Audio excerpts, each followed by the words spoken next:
aita for ghosting my own brother? Hi Reddit. I don't usually post stuff like this, but honestly, I don't even know where else to put my thoughts. Everything in my life feels like it's been flipped upside down, and I need to get it out somewhere. So, here goes. I'm a 27-year-old woman, and for as long as I can remember, it was just me and my mom. Growing up, I didn't really think about the absence of a dad. My mom never badmouthed him, never even really mentioned him beyond the vague statement of "he's not in the picture." That was it. End of story. And as a kid, you don't always question the blanks in your story, especially when the person raising you makes you feel like you aren't missing anything. And trust me, my mom was amazing.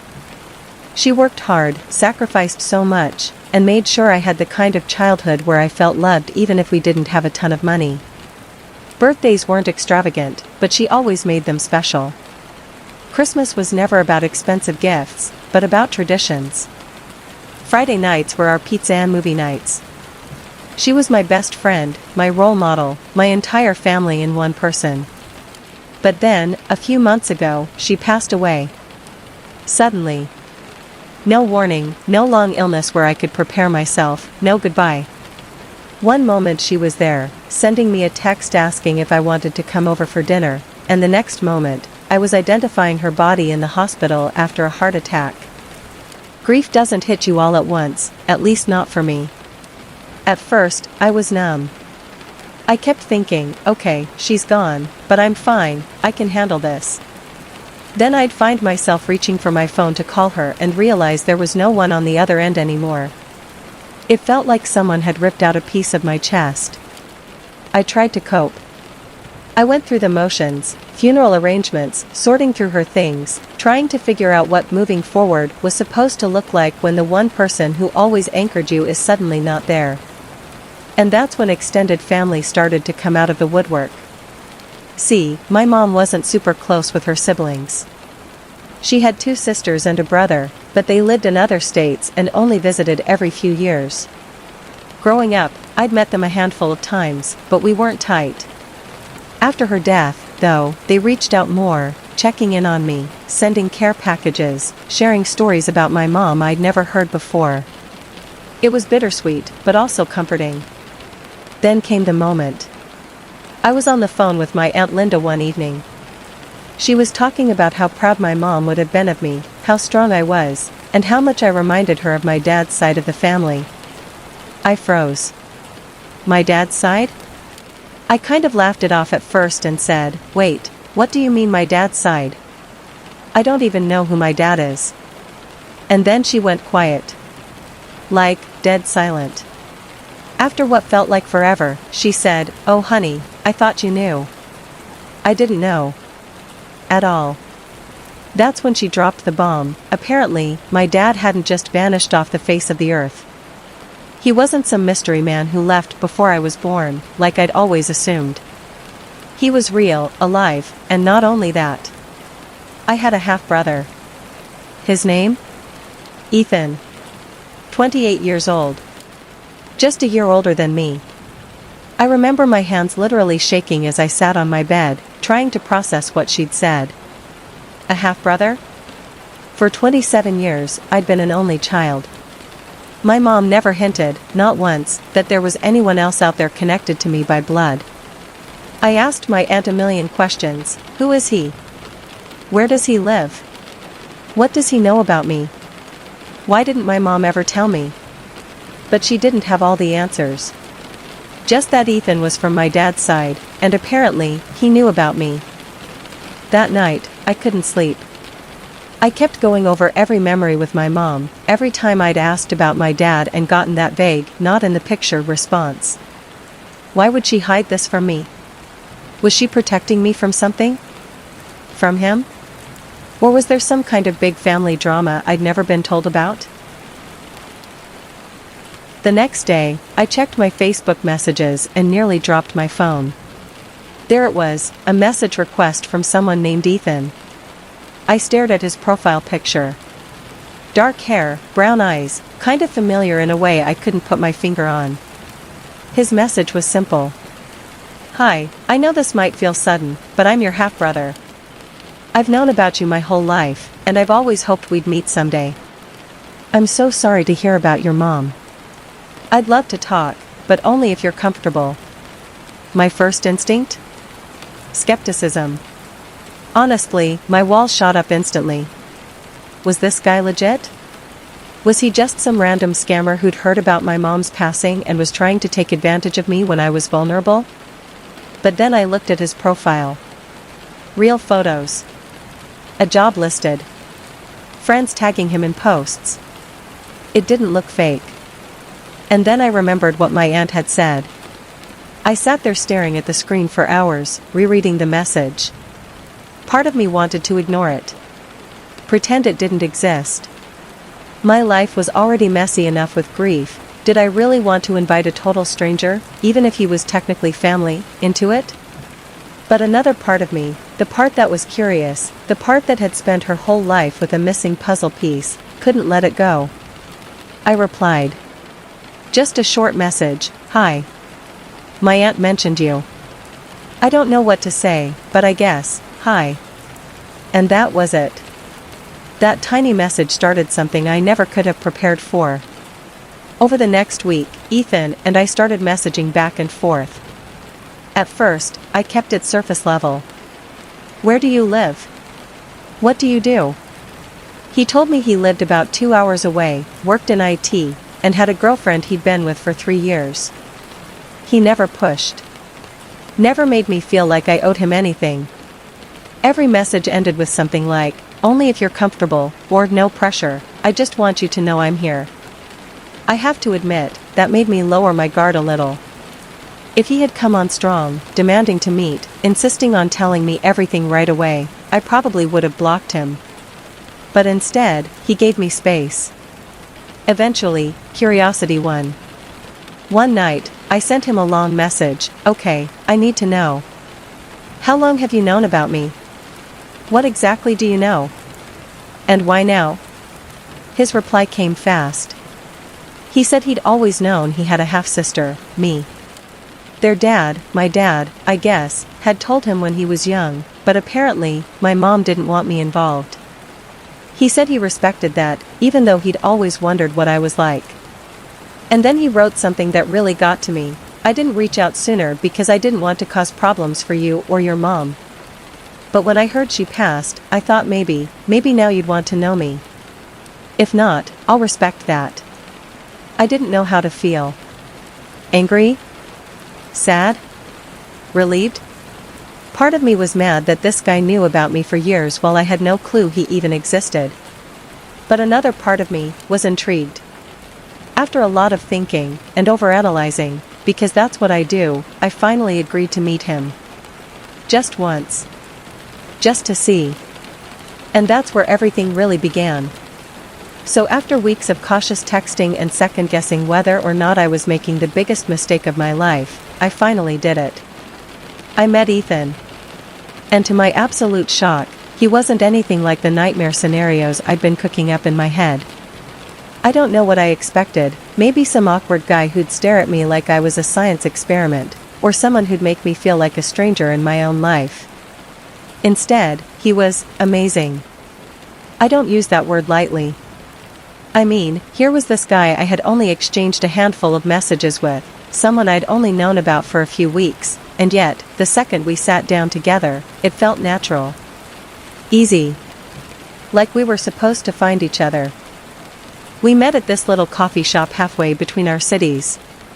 I remember walking in and spotting him. Hey, he said, standing up, giving me this warm grin like we'd known each other forever. I don't even remember what my first words were, something awkward like, hi, so, you're real. He laughed, not in a mocking way, but like he understood how surreal the moment was for me. And then we talked. Hours passed without me realizing.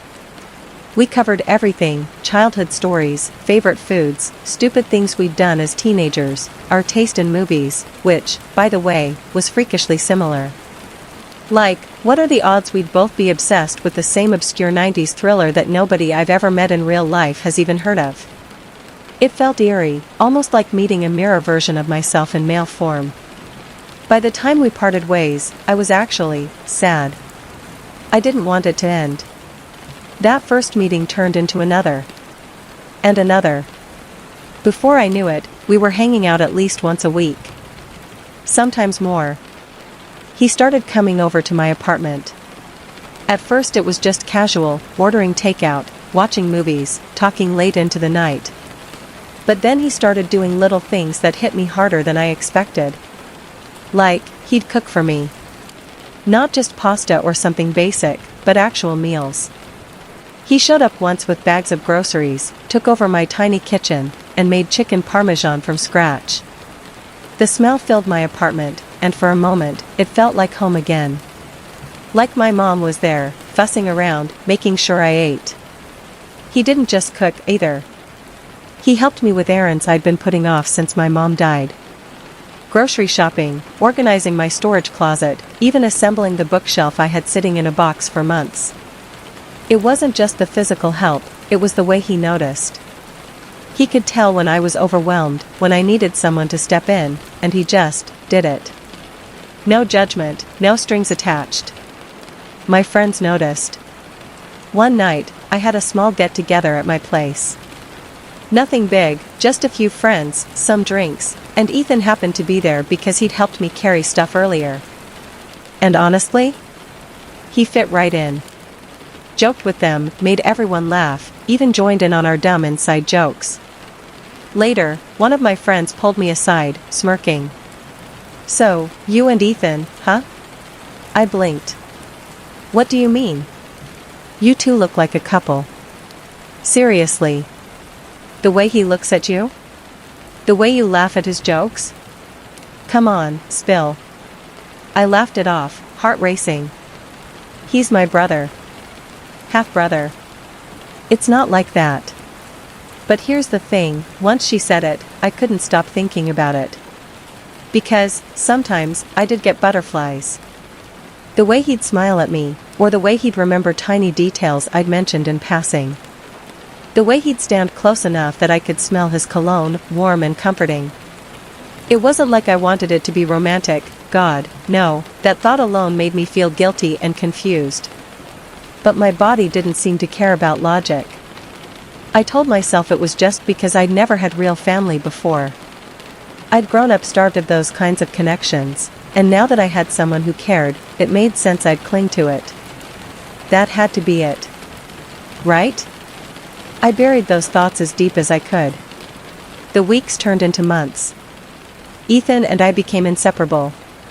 If I wasn't at work, I was with him. We'd take long drives with no destination, just talking with the windows down. We'd stay up until 2 a.m. watching bad movies and making fun of them. He even came with me to visit my mom's grave one afternoon. I hadn't been able to go alone, it was too painful, but with him there, I felt like I wasn't carrying the weight by myself. But the more time we spent together, the harder it became to ignore the little things. The way my stomach flipped when his hand brushed mine accidentally while we passed each other on the couch. The way his voice softened when he asked if I was okay. The way I sometimes caught him looking at me a little too long, like he was lost in thought. And maybe I was imagining it. Maybe it was all in my head. But deep down, I knew it wasn't. Something was happening. And I didn't know if I should run from it, or let it happen. It was a Friday.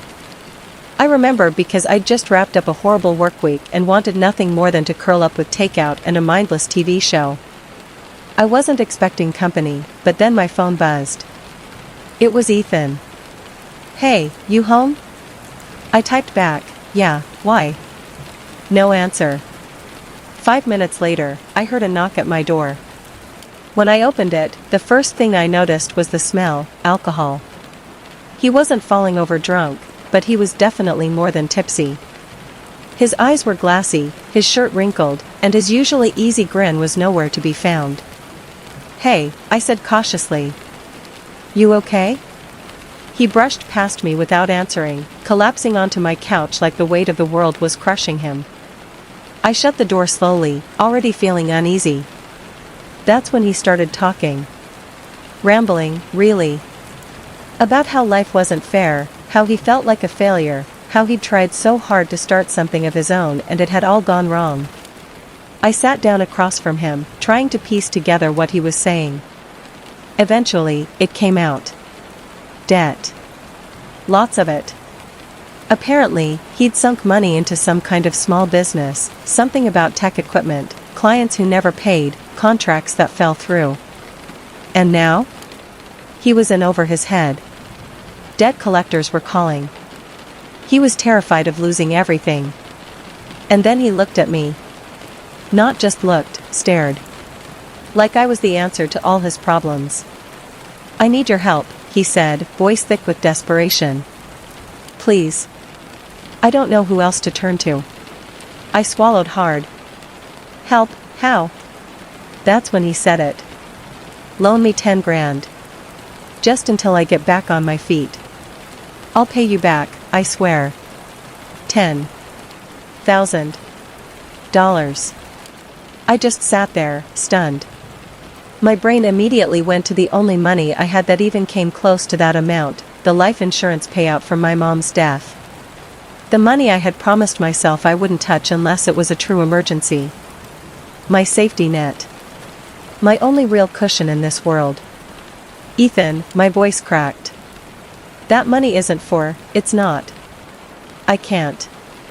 His expression shifted in an instant. The vulnerable, broken guy pouring his heart out? Gone. What replaced it was something sharp. Cold. "Can't or won't," he snapped. I flinched. "It's not that simple. That money was from my mom. It's all I have left. I can't just hand it over." His jaw tightened. "Wow. So that's how it is. Family means nothing to you unless it benefits you, huh?" I stared at him, stunned. "Excuse me? You think guilt-tripping me is going to make me hand over 10 grand?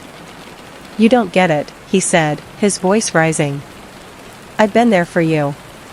I cooked for you, I helped you, I've been your rock since your mom died. And now, when I'm the one drowning, you just, what? Sit there and say good luck?" My stomach twisted. "That's not fair. None of what you did was about money. At least I thought it wasn't." He stood up, eyes blazing. "You're selfish. You don't care about family. You never did. Maybe your mom was right to keep you away from us." That one cut deeper than I could have imagined. My mom. The one person who'd always protected me. The one who never told me about him. And now here he was, throwing her choices in my face, twisting them into a knife. Before I could respond, he stormed out. The door slammed so hard my picture frames rattled. And just like that, he was gone. The silence afterward was deafening. I sat there on the couch, staring at the spot where he'd been, my hands trembling. My brain was racing, trying to replay every moment we'd shared. Every laugh, every late-night conversation, every time he'd been there for me.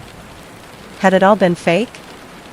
Was every smile, every inside joke, every comforting gesture just a carefully calculated performance to get me to trust him? To soften me up so that when the time came, I'd hand over money without question? I wanted to believe it wasn't. That at least some of it was real. But now, I didn't know what to believe. The butterflies I'd buried, the comfort I'd clung to, all of it suddenly felt tainted. Maybe my mom had been protecting me by keeping him out of my life. Maybe she knew he wasn't safe. And the worst part? A tiny voice in the back of my head whispered, "But what if he wasn't lying? What if he really is drowning? What if you just turned your back on your own brother when he needed you most?" I hated that voice. Because even after everything, even after the way he'd spoken to me, some part of me still wanted to believe in him. But another part of me, the part that was exhausted, grieving, and suddenly very, very alone again, knew I couldn't risk it. That money was my future. My mom's last gift to me. And Ethan? Maybe he was never really my family after all. It was 3 days after Ethan stormed out of my apartment. 3 days of me replaying every word he'd said, every moment we'd shared, and questioning whether any of it had been real. 3 days of oscillating between guilt, what if I should have helped him, and anger, how dare he try to manipulate me. By the third day, I was emotionally exhausted. I told myself I needed a break. No more thinking about Ethan, no more analyzing, no more obsessing. Just space. That's when my phone buzzed. It was from Aunt Linda. At first, I thought it'd be one of her usual check-ins. She'd been reaching out more since Mom died, little thinking of you texts or recipes she thought I'd like. But this one wasn't that. It was a single message. Sweetie, don't feel guilty about Ethan. You should know, he's not actually your brother. I remember blinking at my phone, rereading it over and over, convinced I was misinterpreting the words. Not my brother? What the hell did that mean? I called her immediately. My hands were shaking so badly I almost dropped the phone. She picked up on the second ring. Hi, honey. Her voice was calm, but I could hear something underneath it, hesitation, maybe even guilt. What do you mean he's not my brother? I blurted. You literally told me he was. You said he was Dad's kid. She sighed heavily, and I could practically hear her rubbing her forehead. I know. I need to explain. I should have told you sooner, but I didn't want to overwhelm you right after losing your mom. My pulse was racing. Explain what? There was a long pause, and then she said the words that turned my world upside down. Your dad only had one child, you.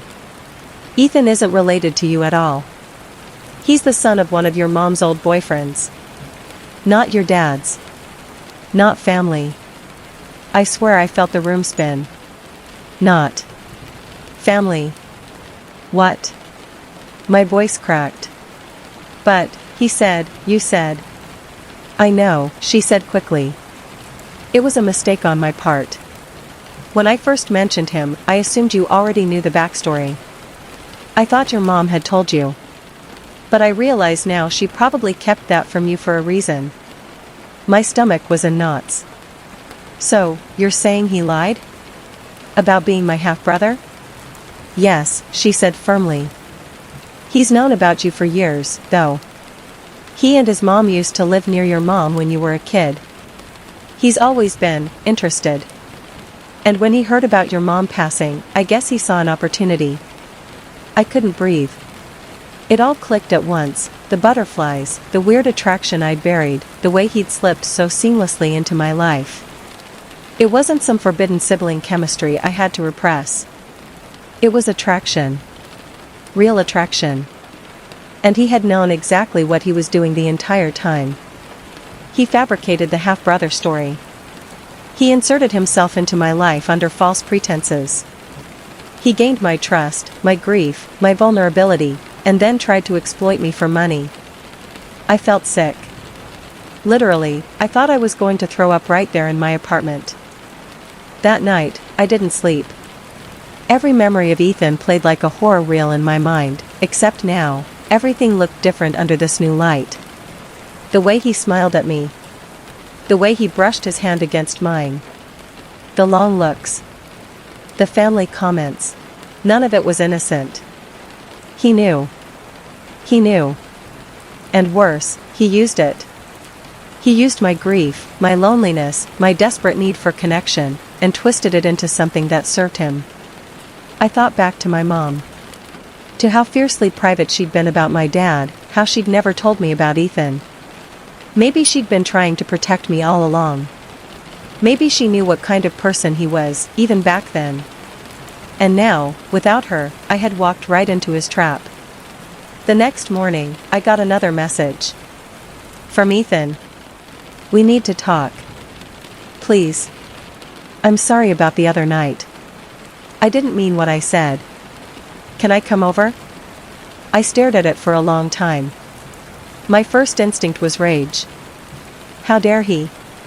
After everything? After the lies? But another part of me, the part that wanted answers, hesitated. If I ignored him, I'd never know the truth. I'd never know why. Why pretend to be my brother? Why insert himself into my life like that? Why, everything? I didn't reply. Not yet. I needed time. But one thing was clear. The person I'd let into my home, into my heart, into the most vulnerable time of my life. He wasn't my brother. He wasn't family. He was a stranger who had played me like a violin. After my aunt's revelation, I spent days in a haze. Every memory felt poisoned. Every laugh, every inside joke, every supportive brotherly gesture was suddenly dripping with manipulation. And then came his message. We need to talk. Please. I'm sorry about the other night. I didn't mean what I said. Can I come over? I ignored it at first. But eventually, I knew I couldn't move on without answers. So against my better judgment, I agreed to meet him. Not at my place, no way, but at a public cafe. Neutral ground. When I walked in, he was already there, sitting at a corner table like he'd been waiting for hours. He looked calm, almost smug. I sat down, my heart pounding. So, you want to talk? Then talk. And that's when I confronted him. I laid it all out, what my aunt had told me, what I'd pieced together, the truth about who he really was. My voice shook, but I didn't back down. He didn't even flinch. In fact, he smirked. So what? He said casually, leaning back in his chair. We're not related. I just needed a way in. You wouldn't have trusted me otherwise. I felt my entire body go cold. That was it. No denial, no attempt to explain, no apology. Just smug confirmation that the entire half-brother story had been a deliberate ploy to worm his way into my life. You lied to me, or was I right to trust my instincts, even though I couldn't have imagined just how much worse the reality actually was? So, Reddit, I'll leave it with you. Aita for refusing to give him the money when he asked, even before I knew he wasn't really my brother? Aita for refusing to save a man who destroyed my family? I, 29F, have been a trauma nurse for 7 years, and if you'd asked me a week ago, I would have sworn there's nothing left that could shake me. Not after all the blood, the screams, and the heartbreak I've seen. I work in a busy urban hospital where chaos isn't an occasional visitor, it's the baseline. The smell of antiseptic mixed with the faint metallic tang of blood is practically part of my uniform now. I can read vital signs faster than I can read text messages. I know exactly what kind of injury caused what kind of wound at a glance. I've performed CPR so many times that I can hum the rhythm to "Stayin' Alive" in my sleep.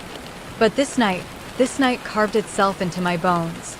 It was a Friday, which meant one thing in the ER, hell. Fridays bring in a special cocktail of humanity. By 9 p.m., the waiting room was standing room only, buzzing with restless energy, crying kids, exhausted parents, and the occasional drunk who thought it'd be fun to break his own fall with his face. Nurses like me thrive in that chaos. We move quickly, compartmentalizing emotions, triaging injuries, knowing which lives we can save and which ones will slip through our fingers no matter how hard we fight. It's a brutal skill, but it's survival. That night was textbook Friday night madness.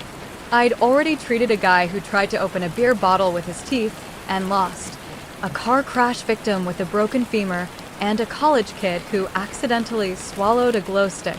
Don't ask. My hair was slicked back, my scrubs already had blood stains from 2 different patients, and I was running purely on adrenaline and burnt coffee. That's when my coworker, let's call her Jenna, rushed over, her face pale under the harsh fluorescent lights. Jenna's a seasoned nurse too, not the type to spook easily, but she had this tense energy about her as she grabbed my arm. "Can you take the trauma bay?" she asked. I wiped my hands on a towel, barely looking at her. "Sure. What's coming in?" "Critical," she said. "Middle-aged male, GCS 6, hypotensive, massive blood loss. Possible internal bleeding. They're about 5 minutes out. For anyone not in medicine, that translates to, this guy is circling the drain. A GCS, Glasgow Coma Scale. Score of 6 is basically unresponsive. Add in blood loss and internal bleeding, and you've got yourself a full-blown code situation." I nodded. "I'll take it." Jenna hesitated. "You sure?" That made me look up. Yeah. Why? She gave this little shake of her head, like she couldn't quite put her finger on what was bothering her. Just be ready. It's bad. That's the thing about trauma nurses. Bad doesn't faze us. I've seen people walk in with rebar through their chest. I've seen gunshot victims with more holes than a slice of Swiss cheese. I've even had to treat a guy who got mauled by his own pet tiger. Yes, you read that right. He survived. Barely. So when Jenna said bad, I just threw on a fresh pair of gloves, grabbed a trauma gown, and headed to the bay. The trauma bay is a stark, cold little room that feels like stepping onto a stage where life and death are constantly playing tug-of-war. Bright overhead lights illuminate every corner, every bloodstain, every frantic movement. It smells sterile, but if you've been there long enough, you catch the undertone of copper and iodine, of fear and sweat. I stood there for a second, just breathing, mentally running through the trauma protocol. Airway, breathing, circulation, disability, exposure. A, B, C, D. Over and over again. That mantra has saved more lives than I can count. The sound of sirens wailed in the distance, growing louder, until the paramedics burst through the double doors. And that's when my world tilted. They wheeled in a man on a stretcher, unconscious, his face pale and waxy, streaked with dried blood. His shirt was soaked crimson, clinging to his torso like a second skin. Even from a distance, I could tell he was fading fast. But that wasn't what made me freeze. It was his face. I knew that face. It felt like my blood turned to ice as recognition slammed into me. My breath caught in my throat, and for a second, I couldn't move. I couldn't think. My heart hammered in my chest as I stared at him, my gloved hands trembling. I'd seen him before. Not as a patient. Not here. Somewhere else. Somewhere I thought I'd buried deep. I couldn't process it right then, because trauma nurses don't get the luxury of shock. We move. We act. But that moment, that split second where my brain screamed, "Oh my God, it's him," it burned itself into my memory. I snapped back into autopilot, rushing to his side, barking orders to the team. "Let's get 2 large bore IVs, O-negative blood on standby, he's hypotensive, get me a fast ultrasound, now." The paramedic rattled off his stats, but I barely heard him. My focus was split half on saving his life, half on the fact that I knew this man. And if I was right, he shouldn't even be alive. 6 years ago, my world shattered. I was 23, fresh out of nursing school, full of energy and ambition, believing I could save everyone. Back then, my older sister Emily was my anchor. She was the steady one, the one who reminded me to eat during my brutal night shifts, the one who'd show up at my apartment with a bottle of cheap wine and a box of takeout after a rough day. She had this laugh, loud and unrestrained, that could cut through any darkness. And then one night, she was gone. Emily was walking home from her job at a local bookstore. It was late, raining, and she was only a few blocks from her apartment. Witnesses said they heard tires screeching, saw headlights, and then chaos. The car never stopped. She was dead before the ambulance arrived. I remember sitting in the coroner's office, numb, listening to words I couldn't process. Massive internal injuries. Instant. Nothing we could have done. I'd seen countless patients die in my short career, but this was different. Emily wasn't supposed to be on a gurney with a tag on her toe. She was supposed to be texting me stupid memes and nagging me about my caffeine intake. The police called it a hit and run. Witnesses described the driver as a man in his 40s with a snake tattoo curling around his neck, the kind of detail that sticks in your brain like a shard of glass. A local artist sketched his face based on their descriptions. That sketch became a fixture in my life. I taped it to my fridge. I stared at it every night. I memorized every line, every shadow. I prayed someone would recognize him. No one ever did. The case went cold, and a piece of me froze with it. I carried that grief like an extra limb, heavy but familiar. I poured myself into my job, maybe because saving strangers was easier than admitting I couldn't save Emily. Over time, I learned to smile again, to laugh with coworkers, to feel somewhat normal. But the sketch was still there, tucked in a drawer. Always there.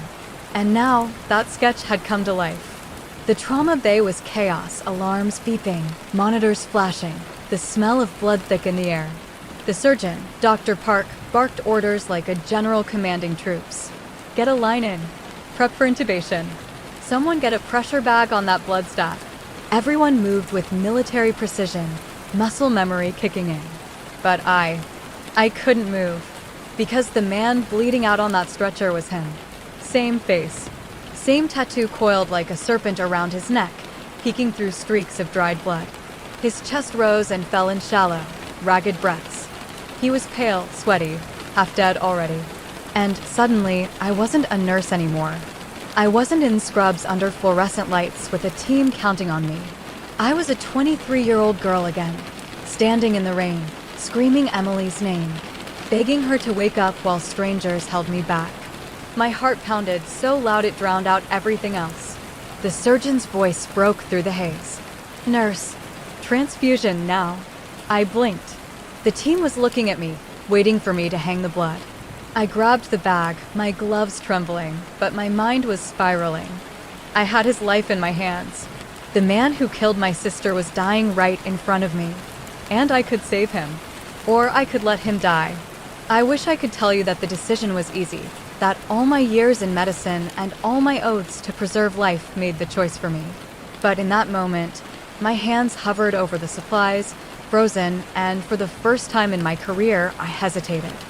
I thought about Emily, her bright smile, her ridiculous collection of thrift store mugs, the way she always smelled like lavender and old books. I thought about holding her cold hand in the morgue, whispering, "I'm so sorry," over and over because I wasn't there to protect her. And I thought about him, this man, this monster, how he didn't even stop, how he left her broken in the street and drove away. How he stole her future and tore a hole in mine. Pressure's dropping, someone shouted. I flinched, snapping back to the present. His vitals were tanking. He was seconds away from coding.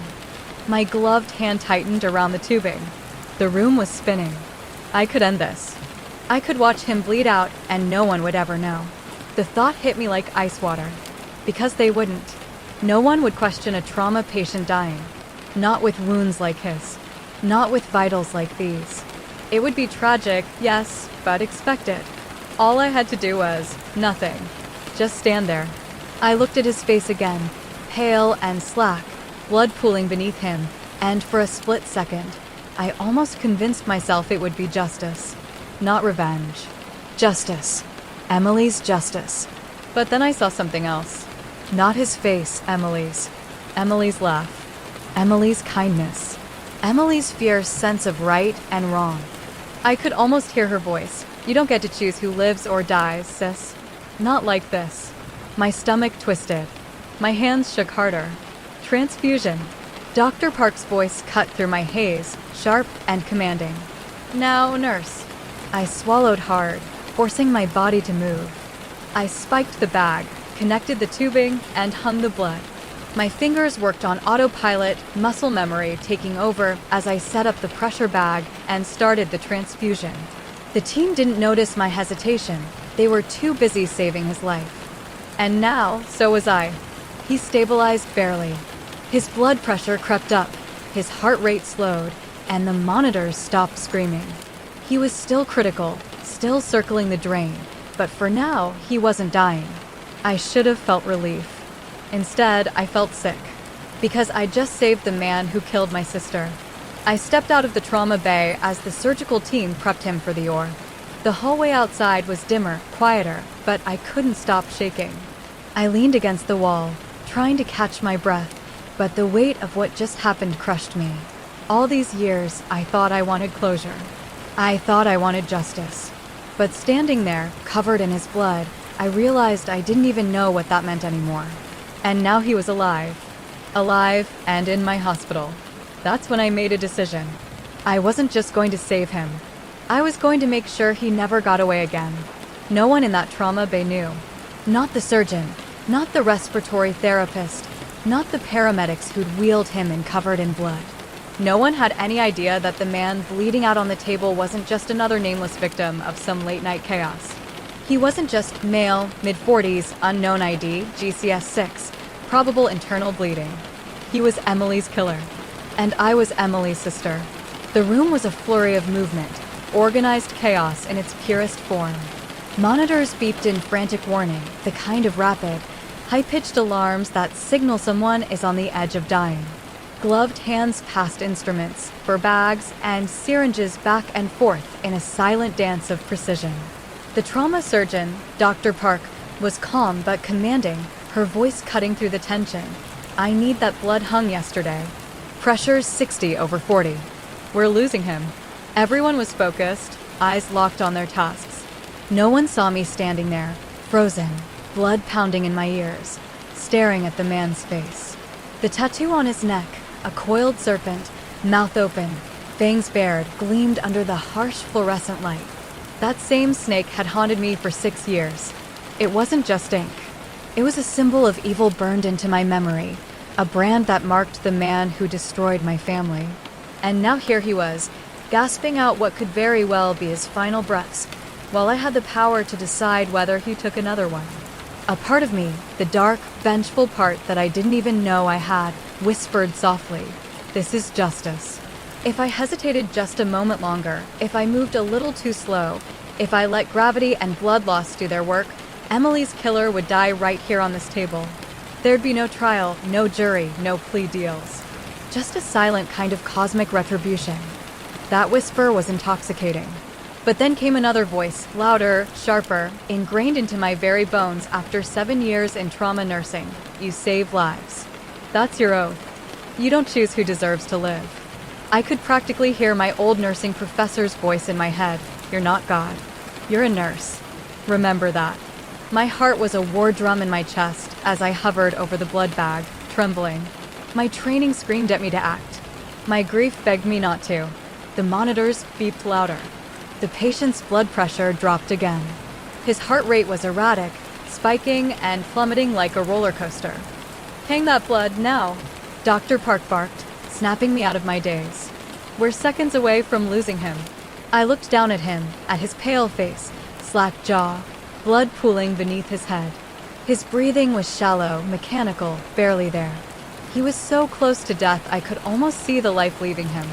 And for one terrifying second, I let myself imagine it.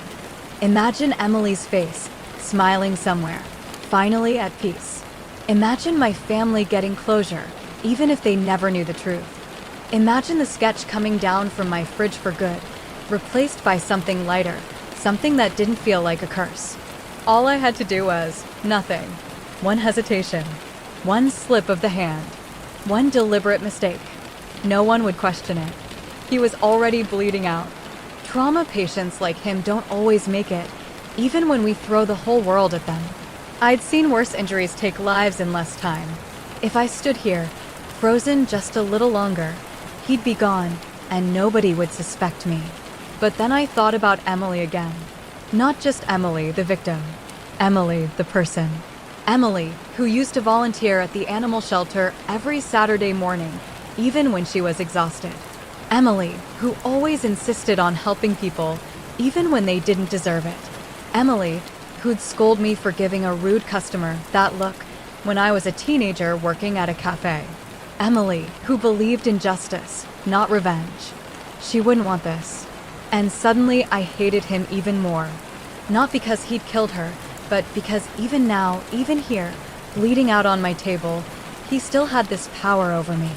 He was forcing me to choose between being her sister and being a nurse, between vengeance and my oath. And that made me furious. I refused to let him take one more thing from me.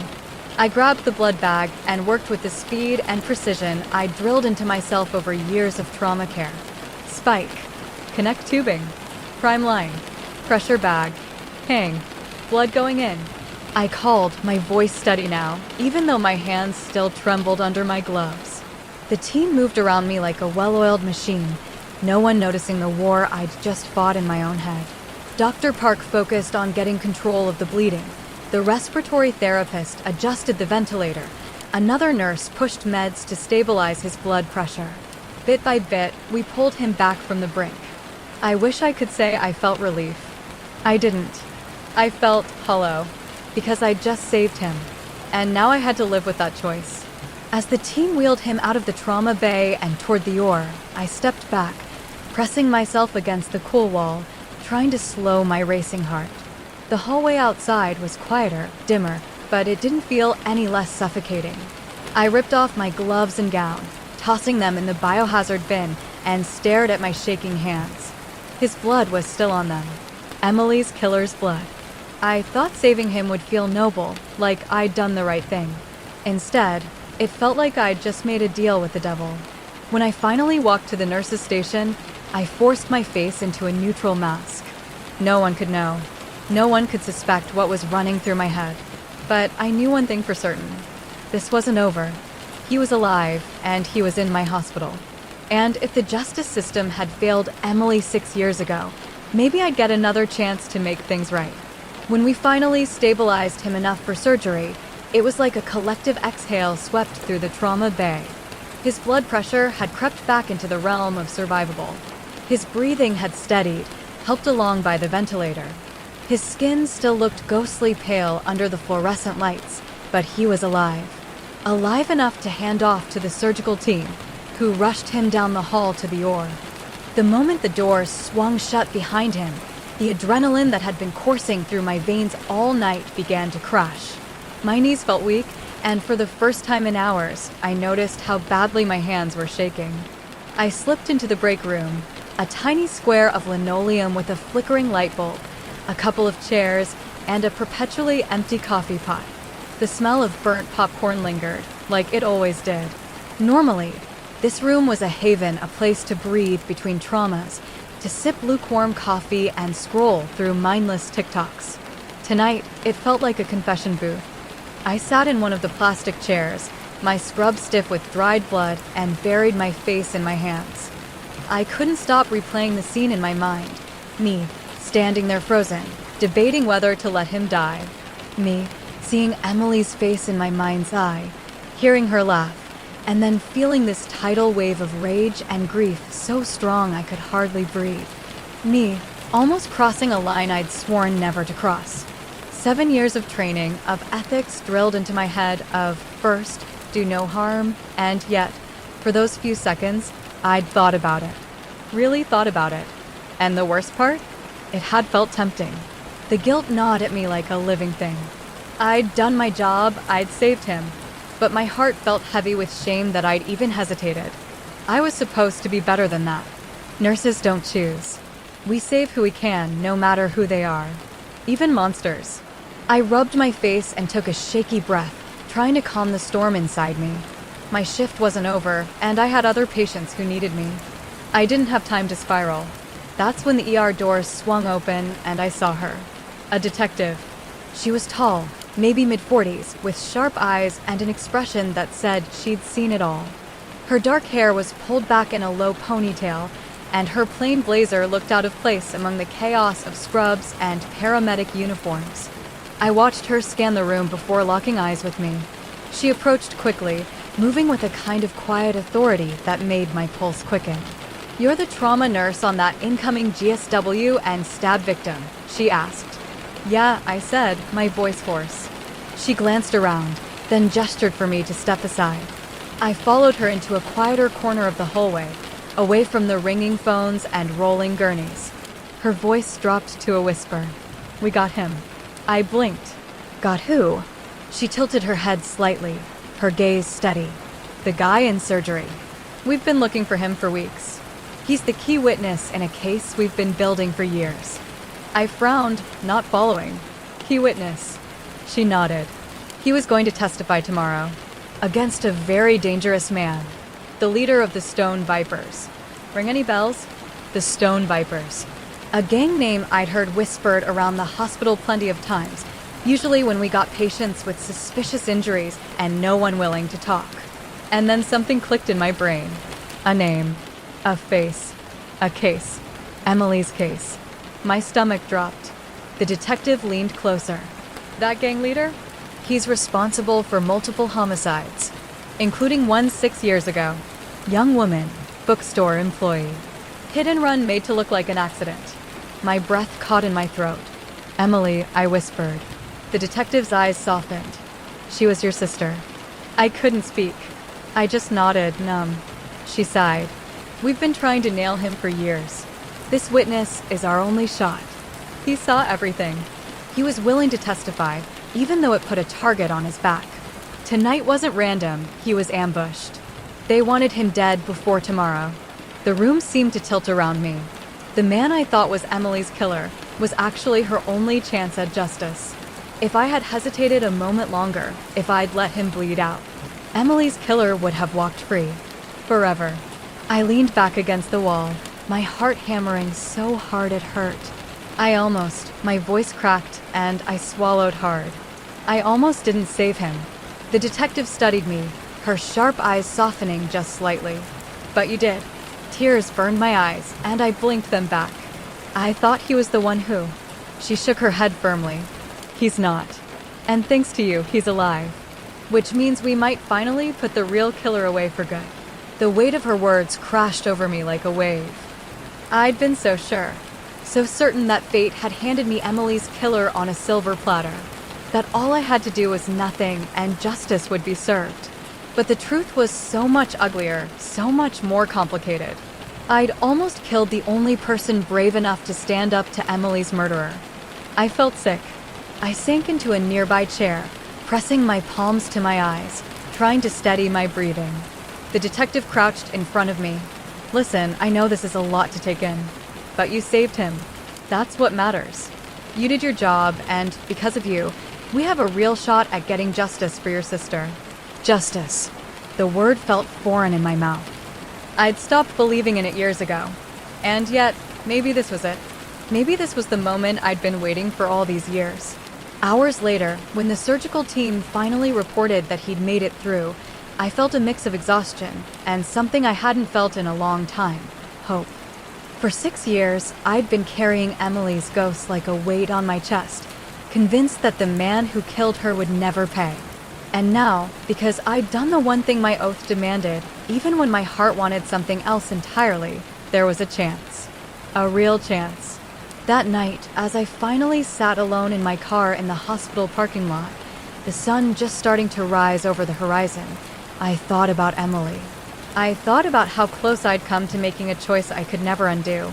And I thought about the man in that hospital bed, hooked up to machines, who had chosen to risk everything to bring down a monster. For the first time in years, I felt like maybe Emily's story wasn't over. And neither was mine. I saved a man's life tonight. A man I thought murdered my sister. A man I almost condemned with my own inaction. I can still feel his blood on my hands. I can still see his face, pale and slack, the serpent tattoo gleaming under the trauma bay lights. And I can still hear that voice in my head, soft and dangerous, whispering, "This is justice. Let him die." I came so close. Closer than I want to admit. When the detective told me the truth, that he wasn't Emily's killer, but the key witness in bringing down the man who really was, I felt like someone had kicked me in the chest. I'd been seconds away from ending everything. Not just his life, but Emily's justice. The trial. The hope that the monster who destroyed her would finally face consequences. I didn't feel relief. I didn't feel proud. I felt sick. Because in that moment, standing there with the power to choose, I'd hesitated. I'd thought about letting him die. And no one knows. Not my coworkers, who probably just thought I froze up because of the chaos. Not the surgical team, who were too busy to notice me shaking. Not the detective, who only knows I was the nurse who saved him. To everyone else, I'm a hero tonight. The nurse who kept a key witness alive. But I don't feel like a hero. I feel like a monster. I've been a nurse for 7 years. I've seen life, death, and everything in between. I've seen families break down in hallways. I've seen people take their first breath and their last. I've always believed in the oath we take to save lives no matter what. And tonight, I almost broke it. I haven't told anyone about the connection. About Emily. About the thoughts I had while standing over him. I don't know what would happen if I did.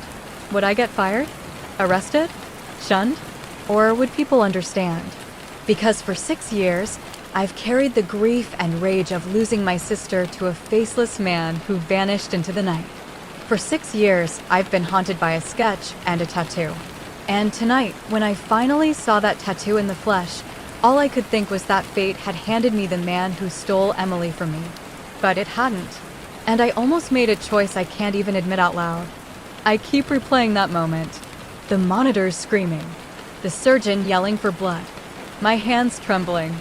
I could have stepped back, done nothing, and no one would have known. But I would have known. And now I do know that I'm capable of thinking something like that. So, Reddit. ATA for almost letting a man die because I thought he was my sister's killer? ITA for exposing my wife's affair at her dad's funeral? Okay, so buckle up because I honestly don't even know how to start this. I've been lurking on Reddit forever but never posted anything, let alone something this personal. I guess I just need to get this off my chest. My life feels like it's spiraling, and if I don't write it out, I might just explode. I'm a 34-year-old guy, married to my wife, Emily, who's 32. We've been together for almost 8 years, married for 6. If you asked anyone who knows us, they'd probably tell you we're that couple. You know the type, the ones who hold hands in public, finish each other's sentences, and make everyone else at dinner parties roll their eyes because we're so disgustingly sweet to each other. I used to take pride in that. Honestly, I thought I had it all. Emily is stunning, not just pretty, but the kind of beautiful that makes people do a double take. She's also whip-smart, kind, and has this sarcastic sense of humor that I absolutely love. We've got a cozy little house with a backyard we've been meaning to fix up, and we've been talking seriously about starting a family soon. Felt like everything was finally falling into place. But I guess life doesn't really care about your plans. Emily's dad, Richard, passed away 2 months ago. Heart attack. He wasn't even that old, just 61, and he'd seemed healthy. One day he was grilling burgers at a Sunday barbecue, teasing me about burning the hot dogs, and the next day he was gone. Crushed Emily. She was always a daddy's girl. Richard wasn't a warm and fuzzy kind of guy. He was one of those no-nonsense, old-school fathers who rarely showed emotion. But Emily was his world, and everyone knew it. He doted on her in his own quiet way. He'd drop by to mow our lawn without asking, slip her gas money even though she hadn't needed it since college, and call her every Sunday morning without fail. He was also like a second father to me. My own dad wasn't really in the picture growing up, so Richard filled that role in ways I didn't realize until now. He'd pull me aside at family get-togethers and say stuff like, "You're a good man. I'm glad she found you." It meant more to me than I ever admitted. Losing him hurt me too, but Emily was shattered, and I knew I had to be strong for her. After the funeral, Emily completely shut down. She wasn't functioning, barely eating, barely talking. She'd sit on the couch in her dad's old flannel, staring out the window for hours. I did everything I could. Cooked her favorite meals, handled all the calls and paperwork, and just tried to hold our life together. That's how I ended up being the one to go through Richard's belongings. Emily couldn't handle it, and I understood. So I took time off work and spent days at Richard's house, boxing up clothes, sorting through documents, and deciding what to donate. It felt wrong, like I was invading his privacy, but I told myself I was doing it for Emily. The house itself felt like a time capsule. He'd lived there for decades, and every room was filled with memories.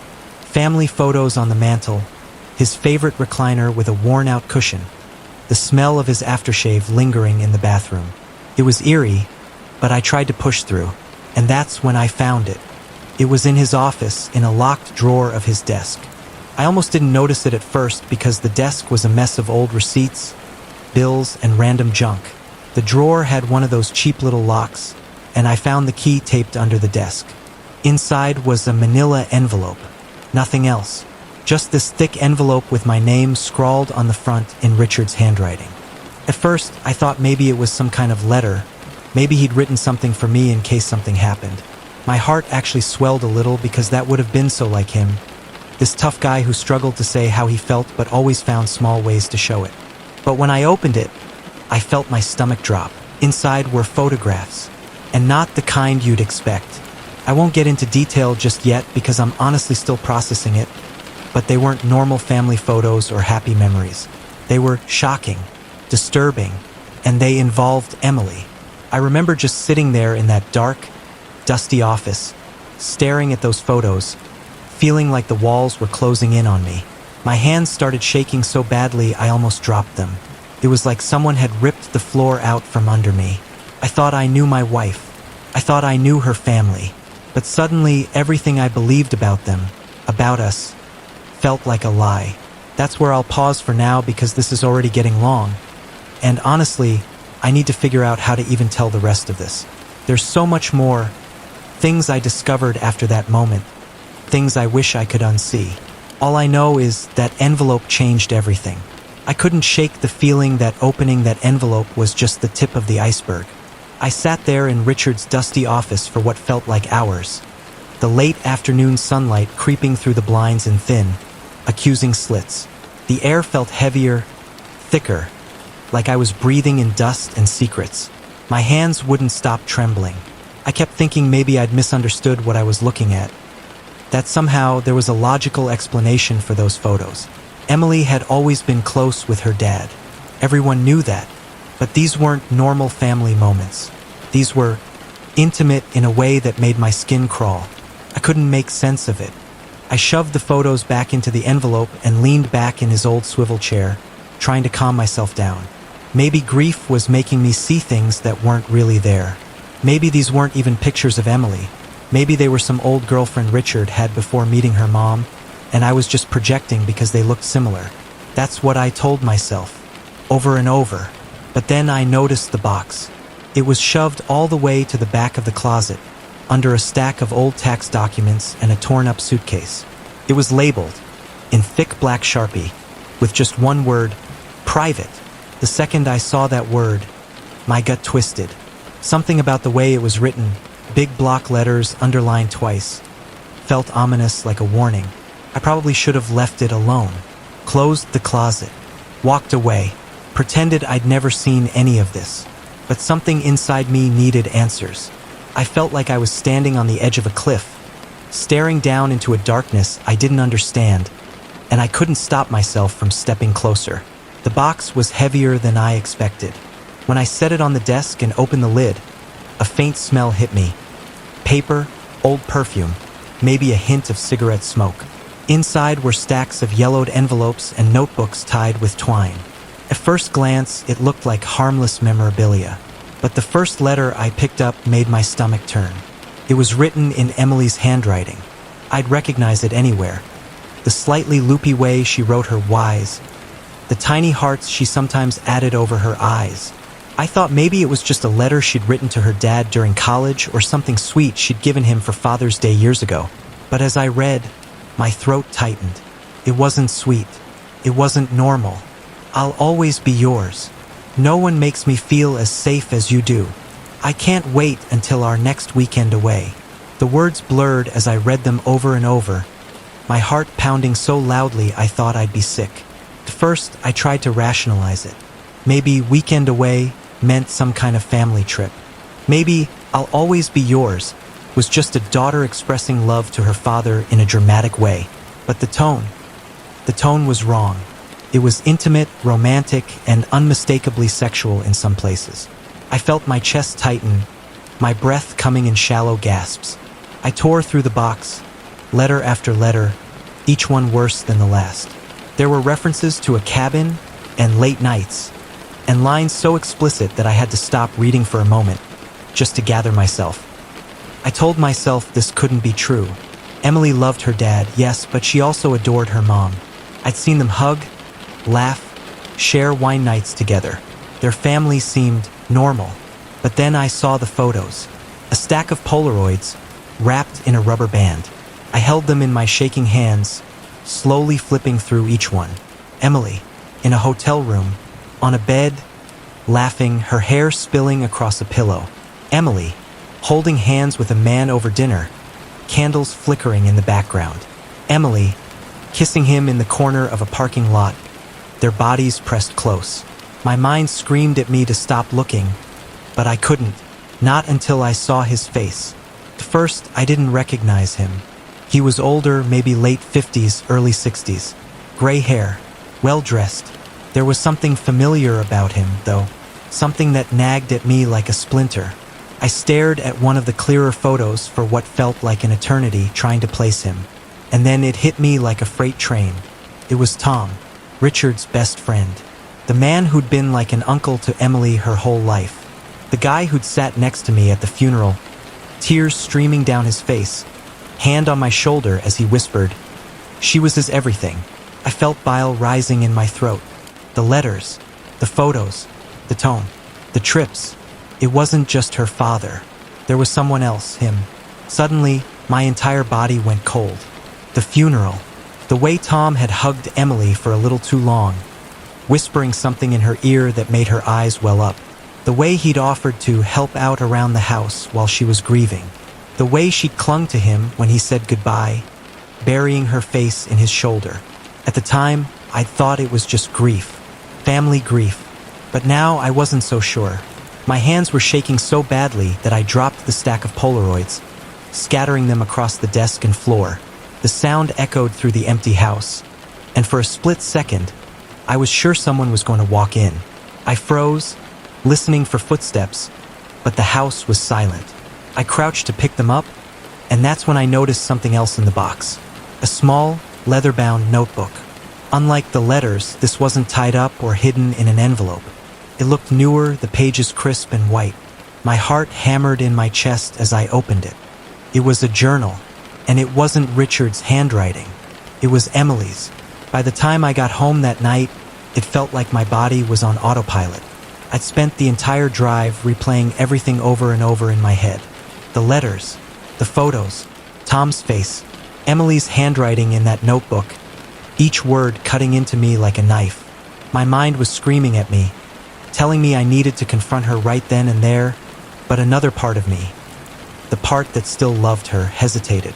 When I walked through our front door, Emily was in the kitchen. She was barefoot, wearing one of my old hoodies, humming softly as she stirred a pot of pasta. A glass of wine sat on the counter. It was such a normal, domestic scene that, for a split second, I almost convinced myself not to say anything. But I couldn't live like that. "Emily?" I said, my voice low and tight. She turned around, smiling at me the way she always did when I came home from a long day. "Hey babe, you okay? You look pale." That smile. God, that smile. It used to make my whole day better. Now it just made me feel sick. "We need to talk," I said. Her smile faltered. She put the spoon down slowly, eyes narrowing in concern. "What's wrong?" I didn't answer. I just dropped the manila envelope on the counter between us. She frowned, confused. "What is this?" "Open it," I said, my voice shaking. She hesitated, glancing at me like she was trying to gauge how serious I was. Finally, she picked it up and opened the flap. She pulled out one of the letters, her eyes flicking across the page. Then another, and another. Her face went pale. These were private," she whispered, her voice trembling slightly. "I found them at your dad's house," I said coldly. "Care to explain why they sound like love letters?" Emily's lips parted like she wanted to speak, but nothing came out. She swallowed hard, her hands clutching the letters so tightly her knuckles turned white. "You're misreading things," she finally said. "Misreading?" My voice rose. "Emily, these are not normal things a daughter writes to her father. What the hell is going on?" Tears welled in her eyes. She shook her head quickly, her voice cracking. "You don't understand. Those letters, they weren't, you're taking this all wrong. I was close to him, okay? He was my dad. He made me feel safe. You're twisting this into something it's not. Gaslighting." She was trying to gaslight me. I felt anger bubbling up inside me, hot and uncontrollable. Without saying a word, I reached into my jacket pocket and pulled out one of the Polaroids. I tossed it on the counter. Emily froze. Her eyes darted down at the photo, and her breath hitched. She didn't even try to deny it this time. I can explain," she whispered. "Explain what?" I snapped. "That you've been sneaking around behind my back? That you've been sleeping with Tom, your dad's best friend, for God knows how long? Explain that to me." The color drained from her face. She looked like she was about to collapse. her legs trembling beneath her. She grabbed the edge of the counter for support and shook her head weakly. "I'm so sorry," she choked out, tears spilling down her cheeks. "I'm so sorry. Sorry doesn't fix this," I yelled, slamming my fist against the counter so hard the wine glass rattled. "How long, Emily? How long has this been going on?" She covered her face with her hands, sobbing. 3 years, she whispered. My heart felt like it stopped. 3 years. That meant while I was planning our anniversary trips, while I was working overtime to save for a down payment on this house, while I was daydreaming about starting a family with her. She was sneaking off to hotel rooms with a man who could have been her father. I staggered back, leaning against the wall because I suddenly felt like the floor was tilting beneath me. 3 years, I repeated, my voice hollow. Emily nodded, her hands shaking. It started after one of Dad's retirement parties. I don't know. I was in a bad place and Tom was just there. He made me feel alive again, like someone actually saw me. I laughed bitterly. "Oh, he saw you, all right." She winced, her face crumpling. "I thought about leaving you," she admitted softly. "I really did, but I didn't because Tom isn't stable. He has his own issues. I knew it wouldn't work long term." Those words cut deeper than anything else she'd said all night. She didn't stay because she loved me. She stayed because he wasn't good enough. "So I was plan B," I said flatly. "No."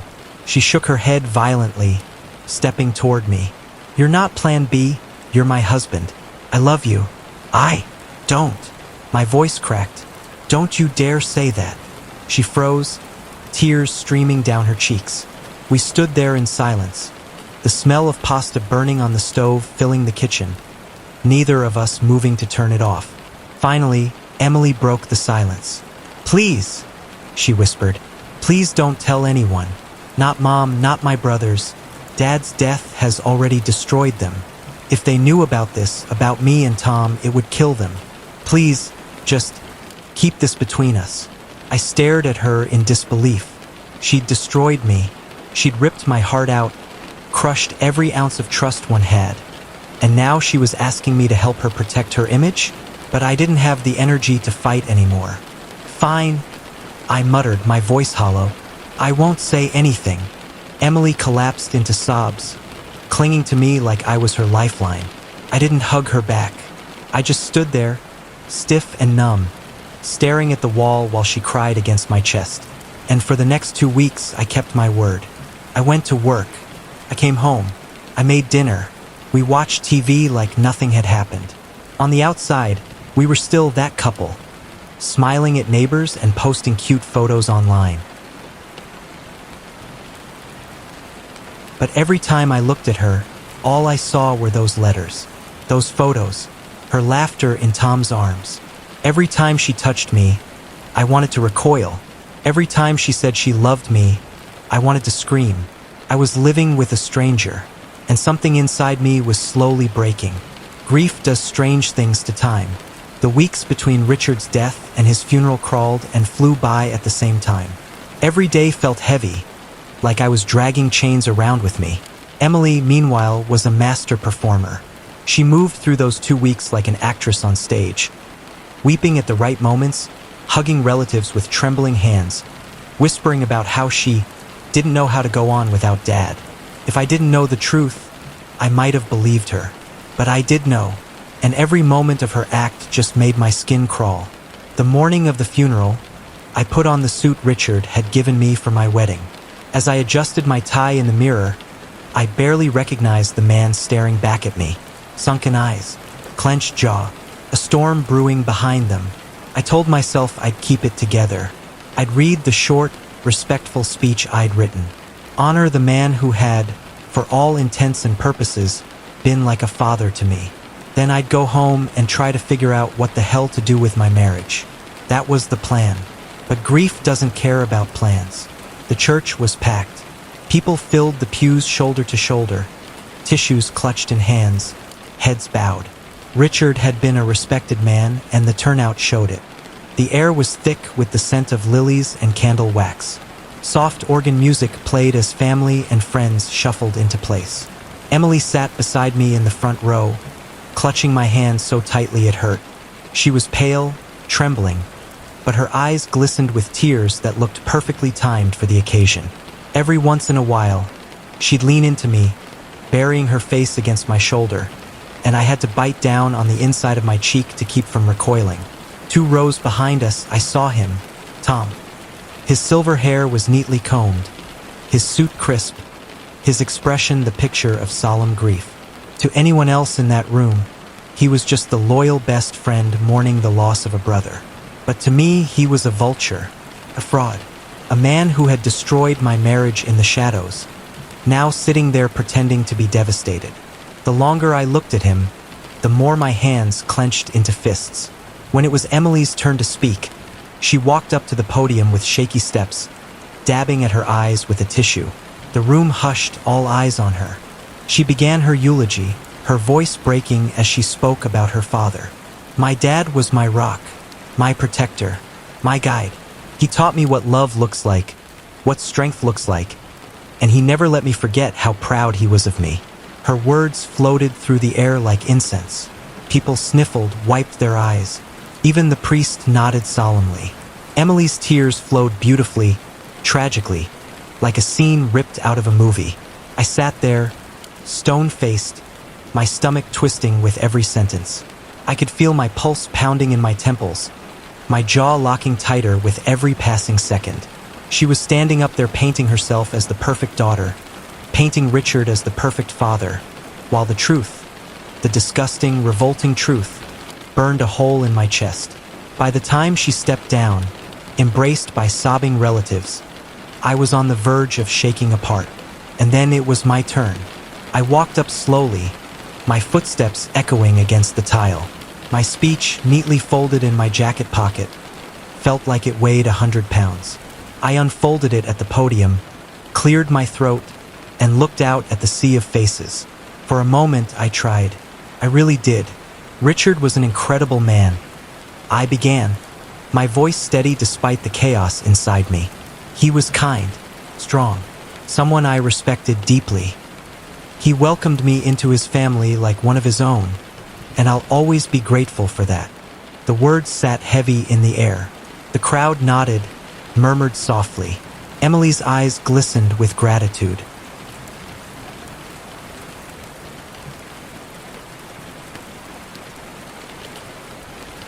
But then I looked at Tom, and I snapped. My hands crumpled the paper in my fist. My throat went dry, but the words forced their way out, sharp and venomous. Richard was so supportive of his daughter, Emily, so supportive, that he didn't even bat an eye when she started sleeping with his best friend. The church went dead silent. Gasps rippled through the crowd like a wave. Emily's face drained of all color.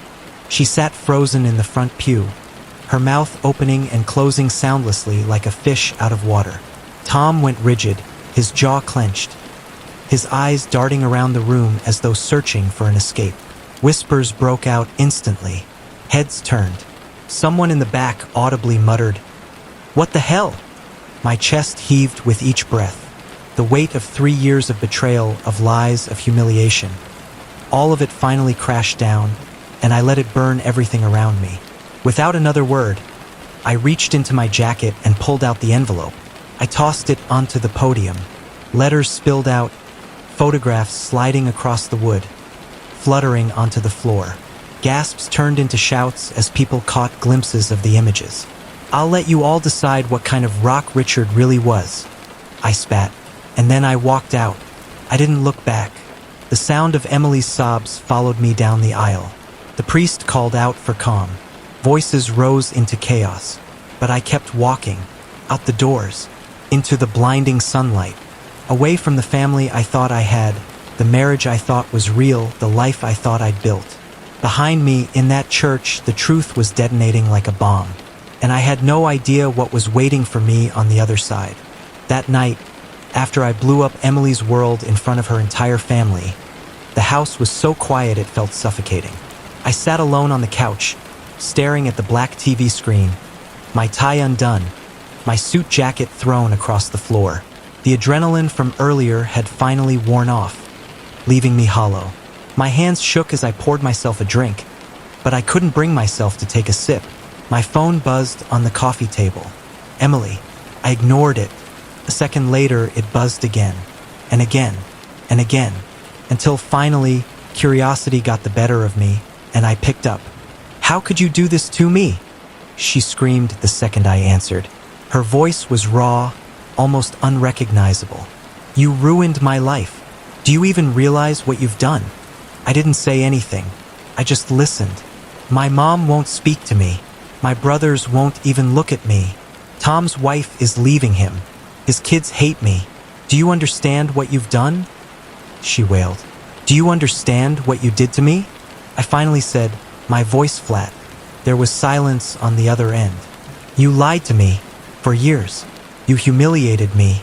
You betrayed every ounce of trust one had in you. And now you're mad because I told the truth. You didn't just tell the truth," she snapped, her voice cracking. "You humiliated me." I watched it all unfold like a detached spectator. People texted me condolences, told me they couldn't believe what she'd done. Some even praised me for having the guts to expose her. But here's where it gets even crazier. One night, as I was going through some financial paperwork, I noticed something strange. I'd always thought Richard had been incredibly generous, helping us out with family gifts over the years, down payments, vacation money, house renovations. Emily always brushed it off, saying, "Dad just wants to see us comfortable." But the bank statements told a different story. Those transfers didn't come from Richard. They came from Tom. Every gift, every bit of financial help that kept us comfortable, every dime Emily claimed her dad had given us. All of it was Tom's money. My stomach turned as the realization sank in. Tom wasn't just sleeping with my wife, he was funding my life, funding my marriage, keeping Emily comfortable while she stayed stuck with me. Every time I proudly told people about how Emily's dad had helped us buy this house, about how lucky we were to have him, I was unknowingly bragging about her sugar daddy. I sat there, staring at those statements for what felt like hours, feeling like a fool. Now Emily's entire world is in flames. She lost her family. Tom's family hates her. She's sleeping on a couch somewhere, crying herself to sleep. And I'm here in the house he paid for, drinking whiskey in silence, wondering if I went too far. Did I overreact? Did I blow up too big? Should I have just left quietly and filed for divorce like a normal person? I destroyed her reputation, humiliated her in front of her entire family, and basically nuked her entire life. And yet, I can't bring myself to feel bad. Not after what I saw.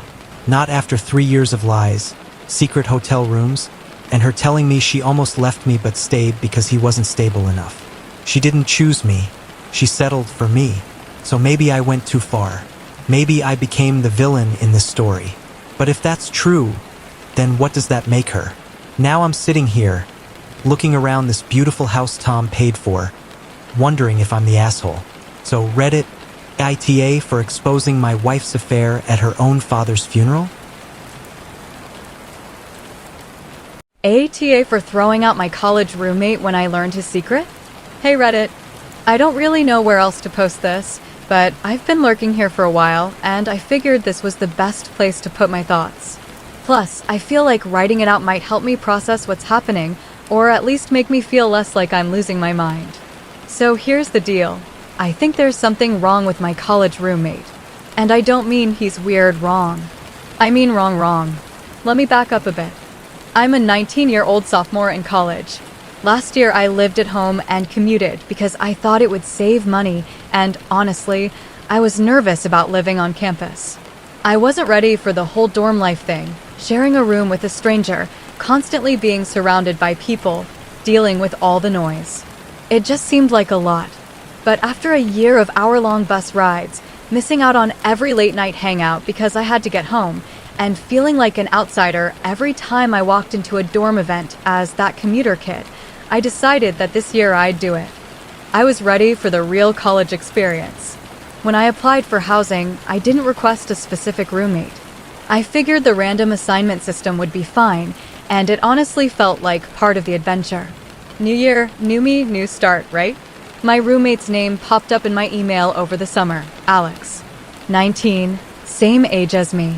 No social media that I could find, which I chalked up to him being either super private or just not into that kind of thing. Not a big deal. Move-in day came, and I was so excited. My parents helped me drag my suitcases up to the 3rd floor of a dorm that smelled like a mix of industrial cleaning supplies and old carpet. I was buzzing with nerves, like this was the start of a whole new chapter. When I got to the room, Alex was already there. He was sitting cross-legged on the bare mattress, a duffel bag on the floor beside him, unpacking a small stack of books. I remember thinking he looked normal, like aggressively normal. Average height, kind of lanky, dark hair that looked like he cut it himself, a plain gray t-shirt. He didn't seem nervous or overly excited like most people moving in. If anything, he seemed calm. Too calm. We exchanged the usual awkward hi and nice to meet you small talk. He wasn't rude or anything, just quiet. Polite, soft-spoken, and a little shy. Honestly, I was relieved. I'd been bracing myself for a loud, messy roommate who'd throw parties or blast music at 3 a.m., but Alex seemed like the total opposite. The first week went smoothly. Alex kept his side of the room immaculate. He didn't have much stuff, just some clothes, a laptop, a couple of notebooks, and those books I saw him unpacking. He didn't decorate his side of the room at all. No posters, no pictures, no plants, nothing. It looked like a hotel room someone had just checked into. I figured he was just a minimalist or maybe wasn't into that kind of thing. We weren't instant best friends or anything, but we got along fine. We'd chat a little before bed or say good morning, but that was it. He was respectful of my space, and I was respectful of his. It was kind of the ideal roommate situation. Except, there was one small thing. Alex never talked about his schedule. You know how college is, everyone is constantly talking about their classes, their professors, their majors, their assignments. But whenever I asked Alex something like, hey, what classes are you taking, or do you have class early tomorrow, he'd give these vague, mumbled answers. Oh, I'm doing a lot of independent study this semester. Or, mostly online stuff. It's easier that way. It wasn't like he was defensive or anything, he just never gave me details.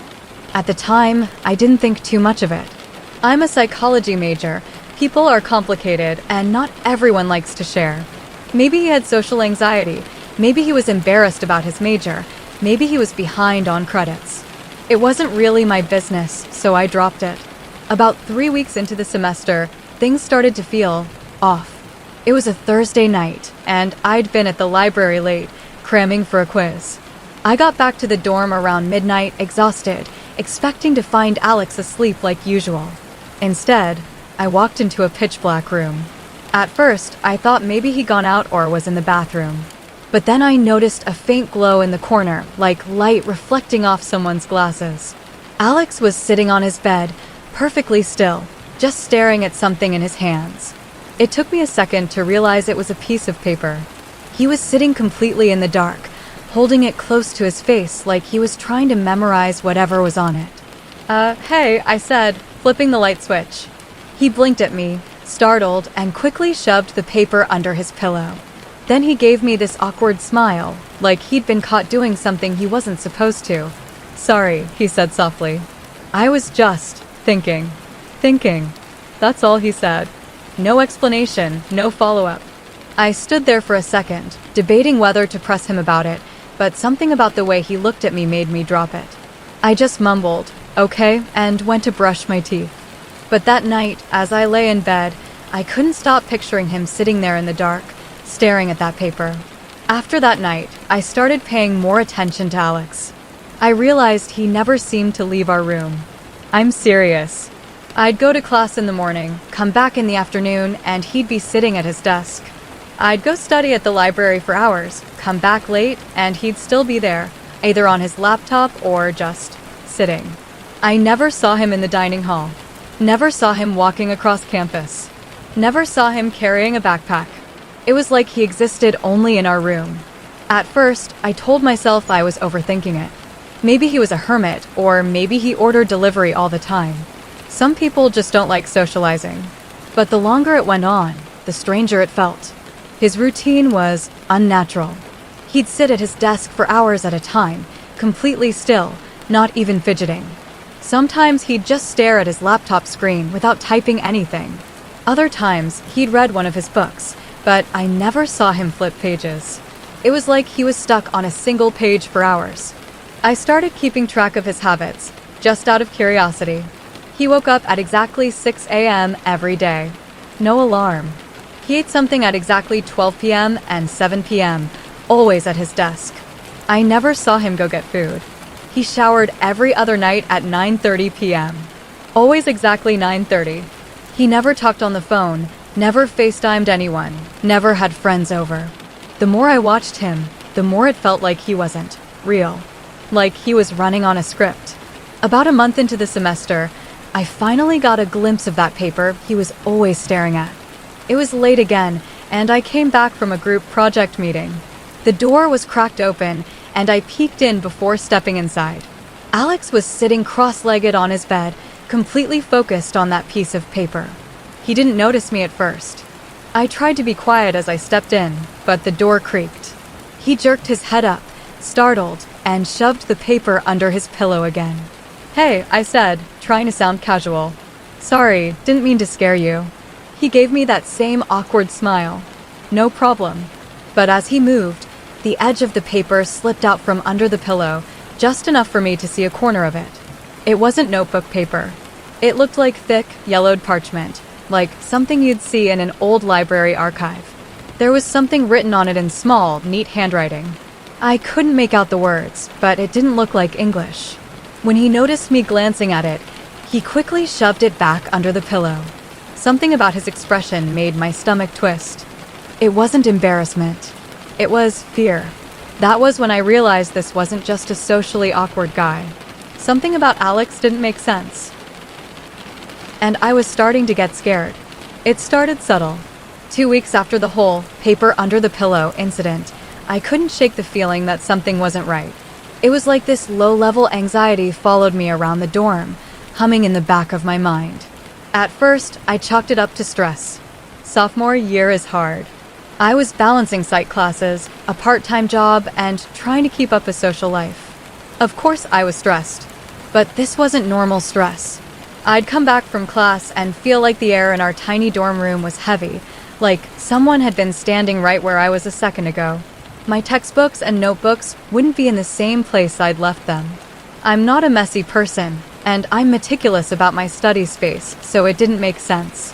I'd leave a pen perfectly parallel to the edge of my desk, come back from lunch, and it would be gone, or worse, just slightly moved, like someone had picked it up, examined it, and set it back down. At night, I'd wake up feeling like eyes were on me. Have you ever woken up in the middle of the night with that cold, prickly sensation crawling up your spine, like you're being hunted? That's what it felt like. I'd lie perfectly still, clutching my blanket, staring at the ceiling, trying to convince myself I was imagining things. Every time I worked up the courage to glance at Alex's bed, he'd be asleep, or at least, he'd look asleep. It wasn't proof, but my gut screamed something was off. Then came the chair incident. I'd stayed up late working on an essay, too tired to crawl into bed, so I just left my laptop on my desk and passed out around 1 a.m. When I woke up the next morning, the first thing I noticed was that my desk chair was facing my bed. That might sound like nothing, but I never leave my chair like that. I always tuck it neatly under my desk before bed, partly because our dorm room is small and I hate tripping over it at night. But now it was turned toward me, like someone had been sitting there, watching me sleep. A chill ran down my spine. I tried to tell myself I must have been tired and turned it without realizing, but deep down I knew I hadn't. A few days later, I woke up around 3 a.m., groggy and disoriented. At first, I thought maybe I'd just had a nightmare, but then I realized why I'd woken up. Alex was standing next to my bed. I froze. My heart pounded so hard I thought he'd hear it. He was completely still, his face expressionless, just watching me. I couldn't move, couldn't breathe. I just lay there, pretending to be asleep, praying he'd go back to bed. After what felt like an eternity, He finally turned and climbed into his own bed without saying a word. I didn't sleep after that. The next morning, I told myself I couldn't live like this anymore. I marched straight to the RA's office, hands shaking, and told her everything. The paper, the staring, the moved stuff, the chair, him standing over me while I slept. She listened with a sympathetic but detached smile and nodded like she'd heard it all before. Some freshmen just take a while to adjust socially, she said gently. Maybe he doesn't know how to interact with people yet. I reminded her he wasn't a freshman, he was a sophomore, like me. That made her pause, but only for a second. Still, she said, he doesn't sound dangerous. Just awkward. Maybe try talking to him about boundaries. That was it. That was her solution. I walked out of her office feeling even worse than before. If no one was going to take me seriously, I'd have to handle this myself. I wasn't sleeping well, and every night felt like torture. So I decided to do something that would either prove I was paranoid or confirm my worst fears. I downloaded a motion-activated camera app on my laptop. It's one of those cheap apps meant for catching a roommate stealing snacks or a sibling snooping through your stuff. I set my laptop on the dresser across the room, angled it so it captured both of our beds, and left it recording overnight. I didn't tell Alex, obviously. That first night, I barely slept. I just lay in bed, wide awake, waiting for morning so I could check the footage. When the sun came up, I grabbed my laptop, heart pounding. I opened the footage and hit play. At first, everything was normal. The room was dark and I could hear the soft sound of both of us breathing. I fast-forwarded through the first few hours. Nothing. And then, at exactly 3:07 a.m., Alex moved. He sat up in bed slowly, like he didn't want to wake me. Then he swung his legs over the side and stood up. He just stood there for a minute, staring into the dark. Then he started pacing. Back and forth, slow and deliberate. His movements were almost mechanical, like he was following some internal rhythm. After a few minutes of pacing, he stopped and turned toward me. I felt sick watching it. He walked over to my bed and stood there, completely still, just staring down at me. For 5 full minutes. I wanted to vomit. Then he took something out of his pocket, a small notebook, and started writing. He scribbled something quickly, glancing at me every few seconds, then slipped the notebook back into his pocket and silently returned to bed. The footage ended there. I sat frozen at my desk, my stomach in knots. This wasn't me being paranoid. This wasn't social awkwardness. This was terrifying. I didn't go to class that day. I couldn't focus. I called my best friend, who lives in another dorm building, and told her everything while trying not to cry. She was horrified. Okay, this is not normal, she said firmly. You need to confront him. Right now. And I'll stay on the phone while you do it. The thought of confronting Alex made my skin crawl, but I couldn't keep living like this. I had proof now. I waited until I heard him get back from the shower right on time, 9:30 p.m. He was sitting at his desk, typing something on his laptop, completely calm. I took a deep breath. Alex, I said, my voice shaking. He turned toward me, expression blank. Yeah, we need to talk. The moment I opened my mouth, my heart was hammering so loud I could hear it in my ears. I'd rehearsed this 100 times in my head, but when Alex looked up at me with those calm, dark eyes, every word I'd planned felt like it might get caught in my throat. Still, I had to say it. Alex, what the hell is going on? He froze. For a long, uncomfortable moment, he just sat there, staring at me like I'd asked him a question in a language he didn't understand. His hands twitched slightly, and I noticed he was gripping something under the desk. Finally, he blinked and said softly, "What do you mean?" I swallowed hard. You know what I mean. The pacing, the staring, the camera footage. You've been standing over me while I sleep, Alex. His face drained of color, and his mouth opened like he wanted to explain, but nothing came out. He looked terrified, like a deer caught in headlights. Then he started whispering, "I'm sorry. I'm sorry. I'm sorry. I'm sorry."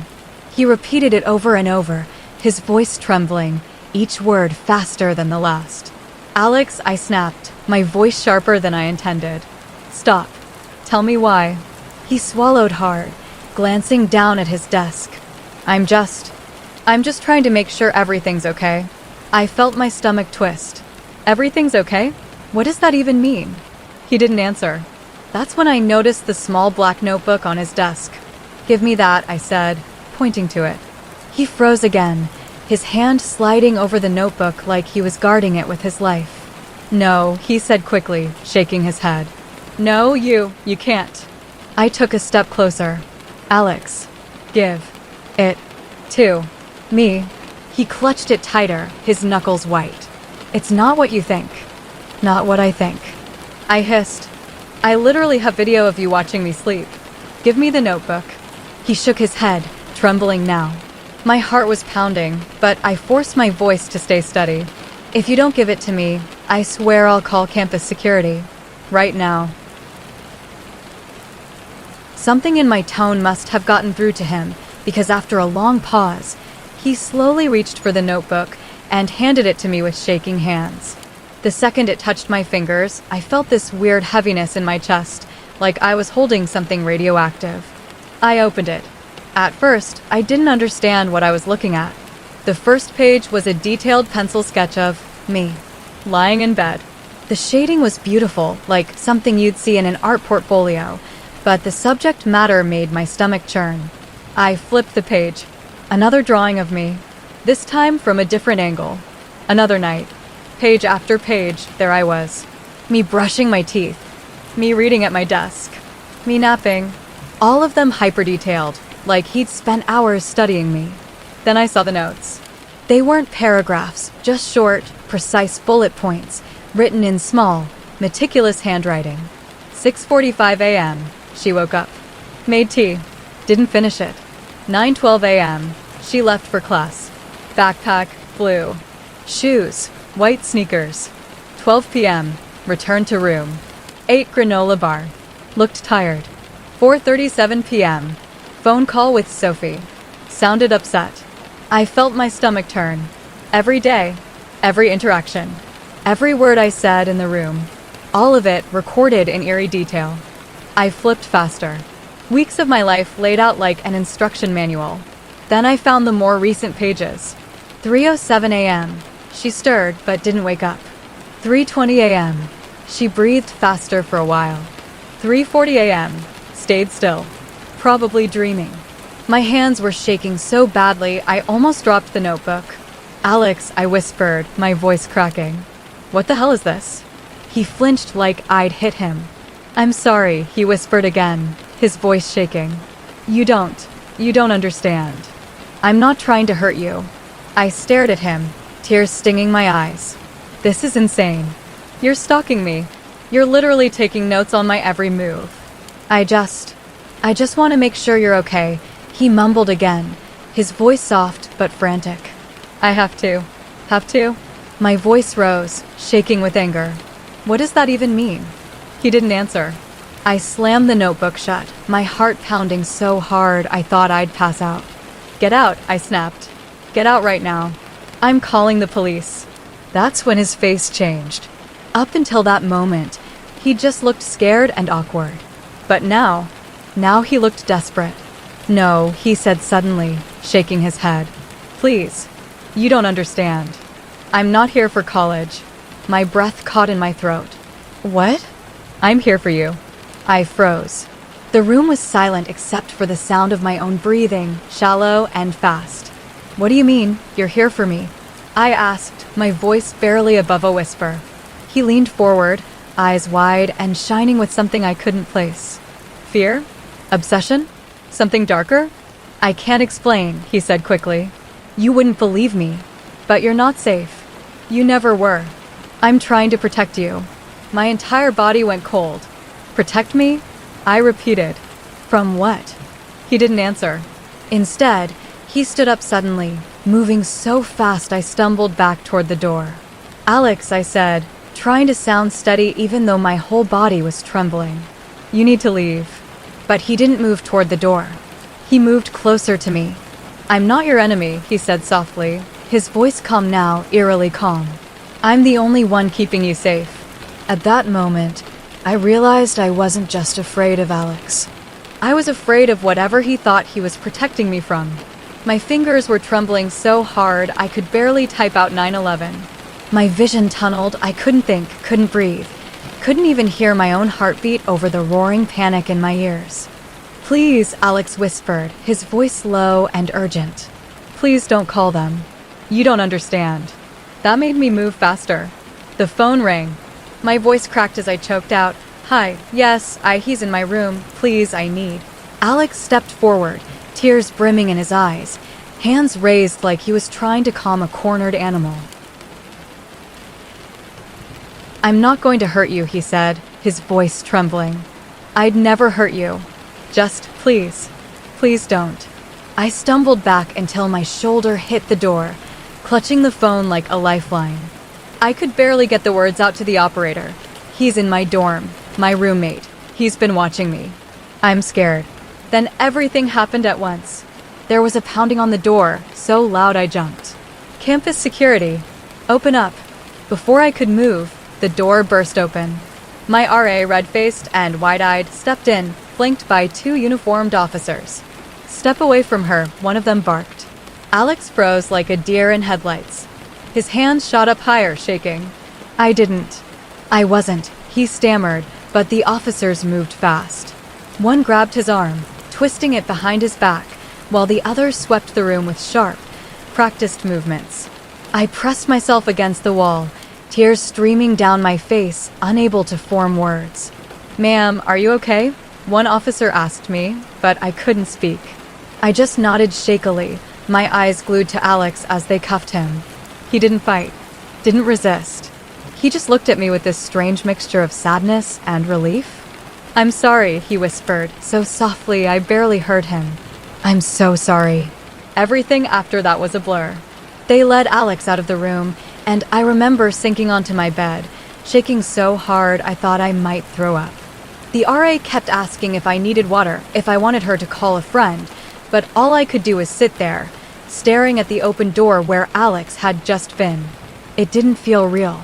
Campus police stayed behind, asking questions when I'd first noticed something was wrong, how long he'd been my roommate, whether I'd seen him with weapons or drugs.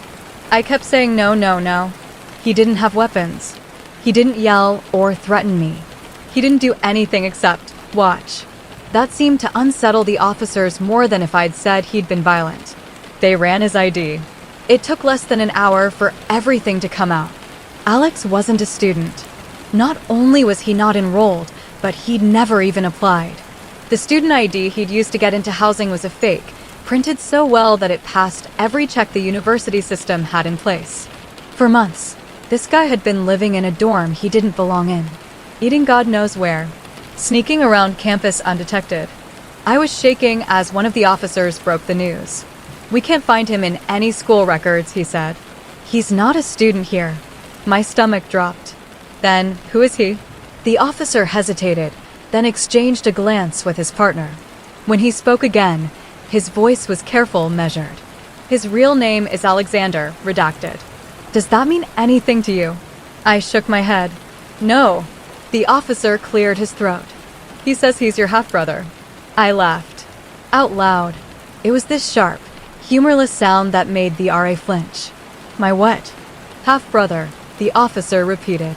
"He says your mother had him when she was really young, and against my better judgment, I agreed." They brought me into this tiny, sterile office, and there he was, sitting in a chair, hands cuffed, looking small. When he saw me, his face lit up with this heartbreaking mixture of joy and sorrow. "I told them," he said softly. "I told them you're my sister." I felt like I couldn't breathe. "Why didn't you say something?" His eyes filled with tears. "Because you'd hate me." "I don't hate you," I whispered, even though I was terrified. You scared me, Alex." He lowered his head, shoulders shaking. "I didn't mean to. I just wanted to be close to you. I wanted to protect you." "From what?" I asked, my voice breaking. He didn't answer. Instead, he whispered, "They'll never tell you the truth." "But I will. They're holding him now. I don't know if he'll face charges, or if they'll send him somewhere for psychiatric evaluation. I just know I haven't slept in days." Campus security gave me a temporary single dorm. My mom cried when I called her. She admitted everything. She'd had him when she was 16. He was adopted by a family she never heard from again. I asked her why. She never told me. She just sobbed and said, "I didn't want you to feel unsafe." The irony of that almost made me laugh. Now I'm stuck replaying every second of the last few weeks in my head, trying to make sense of it. The pacing, the sketches, the pages of notes. And the worst part? That last thing he said to me, before they led him out of the room. He leaned forward and whispered, "They're watching you too, you know." I don't know who they are, but now every time I walk across campus, I feel those same eyes on me. Campus housing moved me into a different dorm building. A single room. No roommate. I thought that would make me feel better, but it hasn't. Every time I close my eyes, I see his face calm, quiet, watching me from the shadows of my old dorm. I wake up at 3 a.m. almost every night now, heart pounding, convinced I'll open my eyes and see him standing there again. I can't study in silence anymore. I keep my TV on low or play white noise constantly, just so I don't have to hear my own thoughts. I've stopped walking alone at night. I double-check every lock. I feel like I'll never relax again. And yet, I can't stop thinking about him. After they arrested him, I called my mom, sobbing so hard I couldn't get the words out. She started crying too, and then she told me the truth. She had Alex when she was 16. She was terrified and overwhelmed, so she placed him for adoption. She thought she'd never see him again. She thought she was giving him a better life. When she found out she was pregnant with me years later, she wanted a fresh start. She didn't tell me about him because she didn't want me to feel unsafe, or like there was this dark family secret. She didn't even know he'd been searching for us. When the police called her, she completely broke down. She said, please don't hate him. He's sick. He thought he was protecting you." I didn't know what to say. I keep going over the notebook in my head. The sketches. The notes. It was terrifying, yes. Violating. But it wasn't violent. He never touched me, never threatened me. He watched. He observed. He believed, truly believed, he was protecting me. From what? I still don't know. I don't know if they are real, or if that was just a delusion he clung to. But now I'm left with this crushing guilt. Because while I'm trying to move on, Alex is sitting in a cell. My mom is devastated, sobbing over the phone and begging me to drop the charges. And my friends. God, my friends. They keep telling me I'm heartless. That I should understand he's mentally ill. That I should forgive him because he's family. But every time I picture him standing over my bed at 3 a.m., silent and still, I feel sick. I don't want him in my life. I don't want to see him again. I don't care that we share blood. And that makes me feel like a monster. So I guess this is my final post, Reddit. ATA for pressing charges against my half-brother and refusing to forgive him? Because right now, I feel like I'll never sleep soundly again. And that's it. That's the end of my story. But every time I walk down the hall of my dorm at night, I can't shake this feeling. Alex might not be here anymore. But maybe he was right. Maybe someone else is watching me now. ITA for holding my dad's secret that could destroy him? I've been sitting on this story for a while, and even as I type it out, part of me wonders if I should hit post at all. Maybe that's why I'm making it into a video first. Maybe telling strangers on the internet feels safer than telling my friends or family. But if I don't get this out of my system, I'm gonna lose my mind. So buckle up. I, 27M, grew up with a dad who wasn't just my father. He was my hero. He wasn't some quiet, reserved parent who worked a 9 to 5 and came home tired every night. No, my dad was larger than life. He was the kind of man people turned to look at when he walked into a room. The kind of guy who could command a conversation with just a raised eyebrow. People in our small town practically worshipped him. They'd see him driving through Main Street in his old, gleaming Chevy truck and nod with respect, like he was some kind of local legend. He was a legend, at least to me. See, my dad was a self-made man. No college degree, no family fortune, just grit, charisma, and a work ethic that bordered on obsession. He started a landscaping company when he was barely out of high school, and within a decade he'd expanded into construction, rentals, even a car wash. By the time I was a kid, His name was practically on half the businesses in town. And through it all, it was just me and him. My mom died when I was 4. I don't remember much about her, just flashes. The soft smell of her perfume, the warmth of her lap when I'd fall asleep watching cartoons, the way her laughter filled a room like sunlight. Then one day she was gone. Car accident. Instant.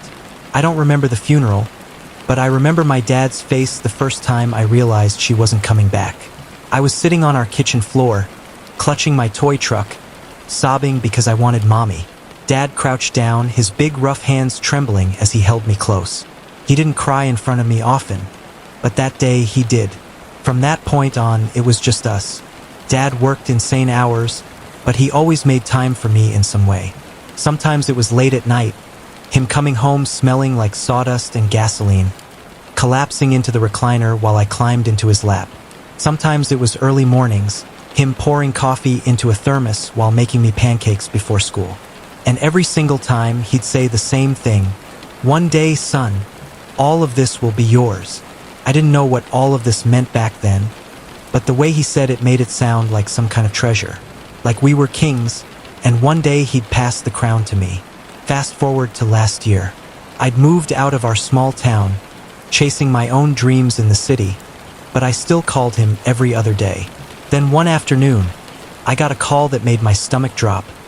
Dad was in the hospital. It wasn't life-threatening, thank God, but it scared the hell out of me. He'd collapsed while working at one of his properties, clutching his chest. Turned out it was a minor heart attack. The kind doctors call a wake-up call. For him, it was a wake-up call. For me, it was like watching a superhero bleed. I drove back home immediately and stayed with him through his recovery. He had to slow down after that. Doctor's orders. That was hard for him. For a man who'd built his entire identity on hustling, being told to take it easy was like a prison sentence. That's when he started talking about getting his affairs in order. It was casual at first, like he was just being practical. He'd say things like, "Son, you ever thought about what happens if I'm not around someday?" Or, "We should probably get a lawyer to write some things down, just in case." I hated those conversations. I didn't want to imagine a world without him, but he seemed determined. Then one day he called me into his study. His study had always been his domain, a room I'd been fascinated by as a kid. The smell of leather and old books, the heavy oak desk covered in papers, and that massive gun safe in the corner. Felt like stepping into a different world. That day, he was sitting behind his desk, leaning back in his chair, looking older than I'd ever seen him. There was a small, black metal box on the desk. It looked heavy, industrial, with a combination lock on the front. He gestured for me to sit. "Son," he said, his voice lower than usual. "Everything you need for your future is in here." He pushed the box toward me. I frowned. "What is it?" "Your future," he repeated. His expression was unreadable. "Don't open it until I tell you to." I laughed nervously, thinking it was some kind of dramatic gesture, but his face stayed serious. "Promise me," he said. "Not until I say so." I hesitated but nodded. "I promise." He studied me for a long moment, then nodded, satisfied. At the time, I thought maybe it was something sentimental. Letters from Mom, maybe. Family heirlooms. Important documents. But when I picked it up, I noticed something odd. It was heavy. Much heavier than it should have been for something that size. I asked him about it, but he just smiled faintly and changed the subject. I took it home and tucked it in the back of my closet. Life went back to normal, or at least the new version of normal. Dad was recovering, I was back at work, and that locked box became one of those things I stopped thinking about. Until a few weeks ago. That night, I couldn't sleep. It was one of those nights where your brain just won't shut off. I'd been stressed from work, scrolling through Reddit at 3 a.m., when I suddenly remembered the box. It was like my brain had plucked that memory out of nowhere and shoved it to the front of my mind. I got up, padded over to the closet, and pulled it out. The metal was cold under my hands. I set it on my bed and just stared at it for a while. Why would Dad give me something so mysterious and not want me to open it? Was it some kind of twisted test of character? A way to see if I'd obey him? Or was it something he didn't want anyone else to know about? The curiosity was unbearable. I turned it over in my hands, running my fingers along the smooth surface. There was a combination lock, but no keyhole. I didn't know the combo, obviously. I told myself I wasn't going to open it anyway, but I couldn't stop thinking about it. I put it back, tried to sleep, and failed. The next night, same thing. I'd lie in bed, staring at the ceiling, thinking about that damn box. And then I did something I'm not proud of. I decided to open it. Now, here's the thing. I'm not exactly some master thief, but I'd watched enough YouTube videos to know that combination locks aren't invincible. And this one wasn't high security, it was the kind you could crack with patience. I waited until I was home alone. I set the box on my kitchen table, took a deep breath, and started working. Click, click, click. After about an hour, I felt the lock give. My heart was pounding as I slowly lifted the lid. Inside, there was a stack of envelopes, thick ones, bound together with a rubber band. And under the envelopes, there was something else, something that made my stomach drop. My dad, a self-made businessman and small-town legend, gave me a heavy, locked box a year ago. He made me promise not to open it until he said so. A few weeks ago, I cracked it open anyway. Inside were thick envelopes and something that immediately set my heart racing. Something I couldn't fully process yet because, before I could even decide what to do, the phone rang. It was him. I'll never forget the sound of his voice that night. I'd grown up idolizing my dad for his strength and composure. He wasn't just my father, he was a rock. The kind of man who faced down financial crises, hurricanes, and even my mom's death without ever showing fear. I'd never once heard him sound scared, until that call. "Son!" His voice was shaky, almost frantic. "That box I gave you, I need it back, right now." I froze, my hand still resting on the edge of the open lid. "Dad? What's going on?" "Don't open it," he said quickly, his voice cracking like he'd been running. "Just bring it to me. Do you hear me? Don't open it. Don't even look inside. Get it out of your house." Something in me twisted. His voice didn't just sound scared, it sounded terrified. That set off every alarm in my head. "Why?" I asked. "What's in it? What's going on?" "You don't understand," he said, almost whispering now. "It's not safe with you.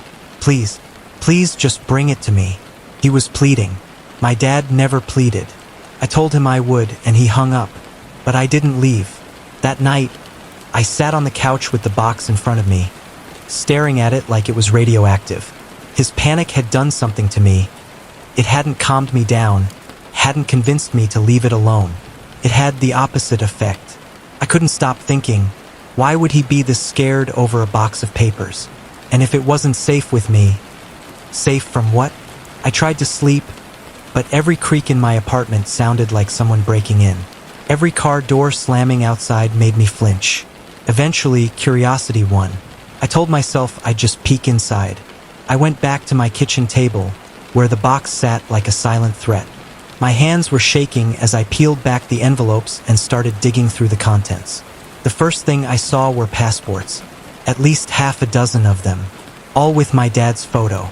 But not a single one had his real name. Every single passport had a different name, a different country of origin. Some of the names were completely foreign, others vaguely American, but none of them were him. I flipped through them, my stomach sinking. Each had stamps from countries I didn't even know he'd been to: Russia, Argentina, Morocco, Switzerland, places he'd never mentioned. Underneath the passports were stacks of documents. Some were property deeds, some were business contracts, and some were letters, official-looking ones, printed on letterhead with government seals. I didn't recognize most of the names, but a few made me stop cold. They were people I'd seen in the news. One document referenced a tech CEO who had been all over the headlines last year for a massive scandal. Another had the name of a politician who'd retired suddenly after a corruption probe. And then there was a black notebook. It looked old. Worn leather cover, yellowed pages. The writing inside was in small, tight handwriting. Coded numbers, dates, initials, and names. And not just any names. Names I recognized. a journalist who'd gone missing in Europe, a local businessman who'd died in an accident last year, a celebrity whose overdose had been front-page news. All of their names were here. Next to them were strings of numbers and foreign words I didn't understand. I felt like my blood had turned to ice. My dad wasn't just a small-town businessman. He was involved in something much, much darker. I sat there for what felt like hours, flipping through the notebook, reading names I'd only ever heard on the news. Some of them had stars or check marks next to them. Some had dates that matched major headlines. At one point, I had to put the book down because my hands were shaking so hard I couldn't hold it steady. That's when I heard a car outside. My apartment is in a quiet area. Late at night, there's usually no traffic. But I heard the slow roll of tires, like someone creeping past. I froze, peeking through the blinds. A black SUV sat idling across the street. I told myself I was being paranoid. Maybe it was a neighbor's guest.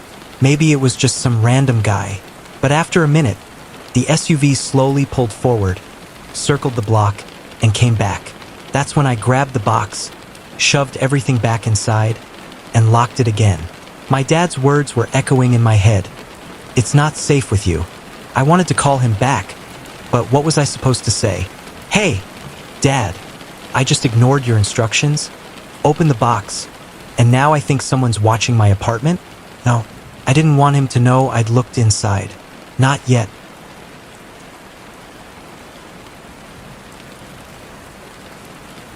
I didn't sleep that night. By morning, the SUV was gone, but my nerves were shot. I decided to drive the box back to my dad that day, but a small part of me wanted to stall, to learn more. I couldn't stop thinking about the passports, the documents, the notebook. Who was my father? When I got to his house, he was pacing in the driveway. He looked exhausted, older than I'd ever seen him. "Do you have it?" he asked, voice hoarse. I nodded, handing it over. He snatched it like it was a lifeline and hugged it to his chest. His hands were trembling. "Dad," I said carefully, "what's going on? Why did you give me this?" He didn't answer. Instead, he put the box under his arm, grabbed my shoulder, and said, "Listen to me. If anyone comes asking about this, you don't know anything. You never saw it. Dad, promise me." His eyes were sharp, urgent. "I promise," I said, though I didn't mean it. He studied me for a moment, then nodded, and without another word, he went inside. That should have been the end of it. But something was wrong.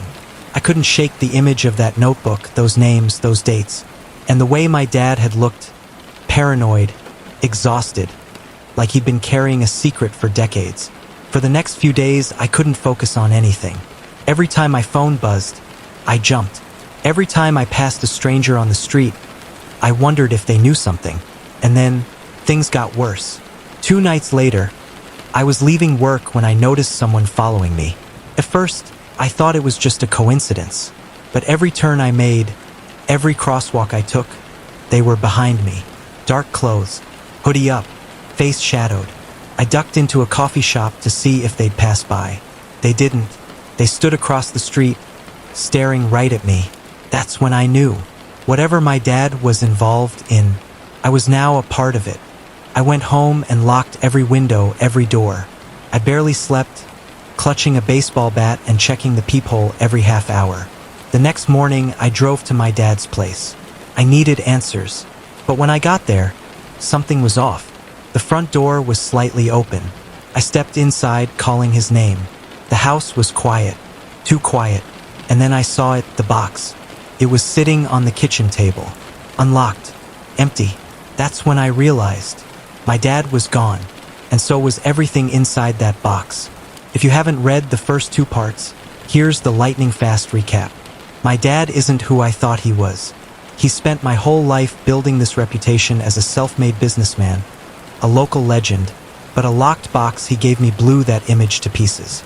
Inside were multiple passports under different names, documents linking him to high-profile scandals, and a black notebook filled with coded numbers, names, and dates. Some of those names belonged to missing journalists, disgraced politicians, even celebrities who overdosed. After a terrifying phone call from him begging me to return the box, I gave it back.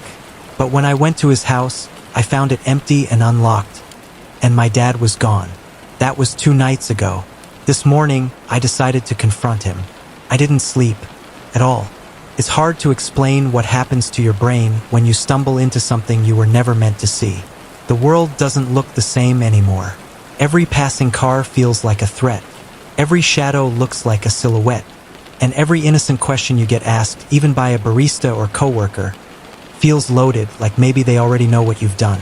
So by the time the sun rose, I was running on adrenaline, cheap coffee, and the kind of paranoia that makes your heart race just from hearing a neighbor's door slam. I texted Dad first. Nothing. Called him. Straight to voicemail.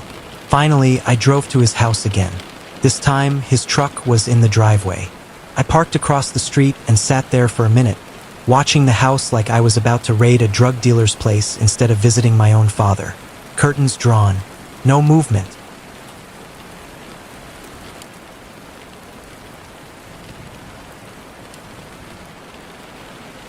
When I finally went up and knocked, he opened the door almost immediately, like he'd been standing on the other side waiting for me. The man who answered didn't look like the dad I knew. His hair was disheveled, and his clothes were wrinkled like he'd slept in them. He looked thinner, paler, like he'd aged 10 years in 2 days.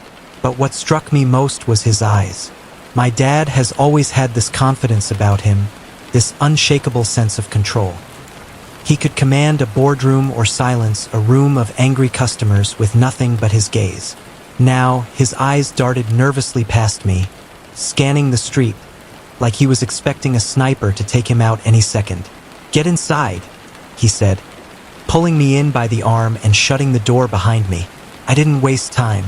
"Dad," I said, my voice trembling despite myself. "We need to talk. About the box." He froze mid-step. I swear, in that moment, I saw something flicker across his face. Anger, fear, resignation, all at once. "What about it?" His tone was low, dangerous. "I saw what was inside," I said. "I didn't go through everything, but I know. About the passports, the documents, the notebook." Silence. He turned slowly, his expression hardening. "You went through it?" he asked softly. "Yeah," I swallowed. "And I think I deserve to know what the hell is going on." For a long moment, he just stared at me. His hand flexed at his side like he was holding back from grabbing something. Maybe my shoulders, maybe a weapon. Then, finally, he sighed. "You should have never opened it." We sat at the kitchen table. He didn't speak right away. Instead, he poured himself a glass of whiskey, his hands trembling slightly, and stared at the liquid like it held all the answers. "I told you not to open that box for a reason," he said finally, his voice hoarse. "You don't know what you've gotten yourself into." "I know you're not just a businessman," I said. "I know that notebook has names, important names, and that you're scared because someone knows I had it." That made him look up sharply. His eyes narrowed. "You don't know what you're talking about," he said. "And if you value your life, you'll stop asking questions right now." Hearing those words from my dad, the man I'd idolized my whole life, made my stomach drop. "Value my life?" I repeated. "Dad, what is this? Who are you protecting? Yourself? Me? Both of us?" He set the glass down, exhaled through his nose, and finally spoke the truth. "Everything I built, all these businesses, the reputation I worked for, it wasn't entirely legal." He said it flatly, like he was reading off a grocery list. I felt like the air had been sucked out of the room. "What do you mean, not legal?" I asked cautiously. He rubbed his face. "It started small. Deals with the wrong people.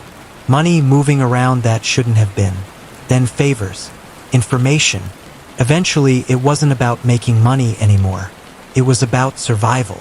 I stared at him, stunned. "That notebook you saw?" he continued. "That's leverage. Evidence. Dirt on powerful people who could destroy me, or anyone. People you know, son. People whose names are on the news, in headlines. That book is the only reason I'm still alive." I sat there in shock, trying to process it. "You trusted me with it?" I said slowly. He nodded. "Because no one would suspect you. You're clean. You've stayed out of this world. I thought you'd be the safest person to hold it. I was wrong. The weight of that statement hung between us. Why? I asked. Why now? Why is it suddenly not safe? His eyes met mine, and for the first time in my life, I saw fear in them. Because they know, he said. Someone knows you had it, and if they think you've read it. He didn't finish the sentence. He didn't have to. Here's the thing about growing up with a dad like mine. You spend your whole life in his shadow. He's the big man, the success story, the one everyone looks up to. Meanwhile, I've been scraping by, renting a crappy apartment, working a job I hate, living paycheck to paycheck.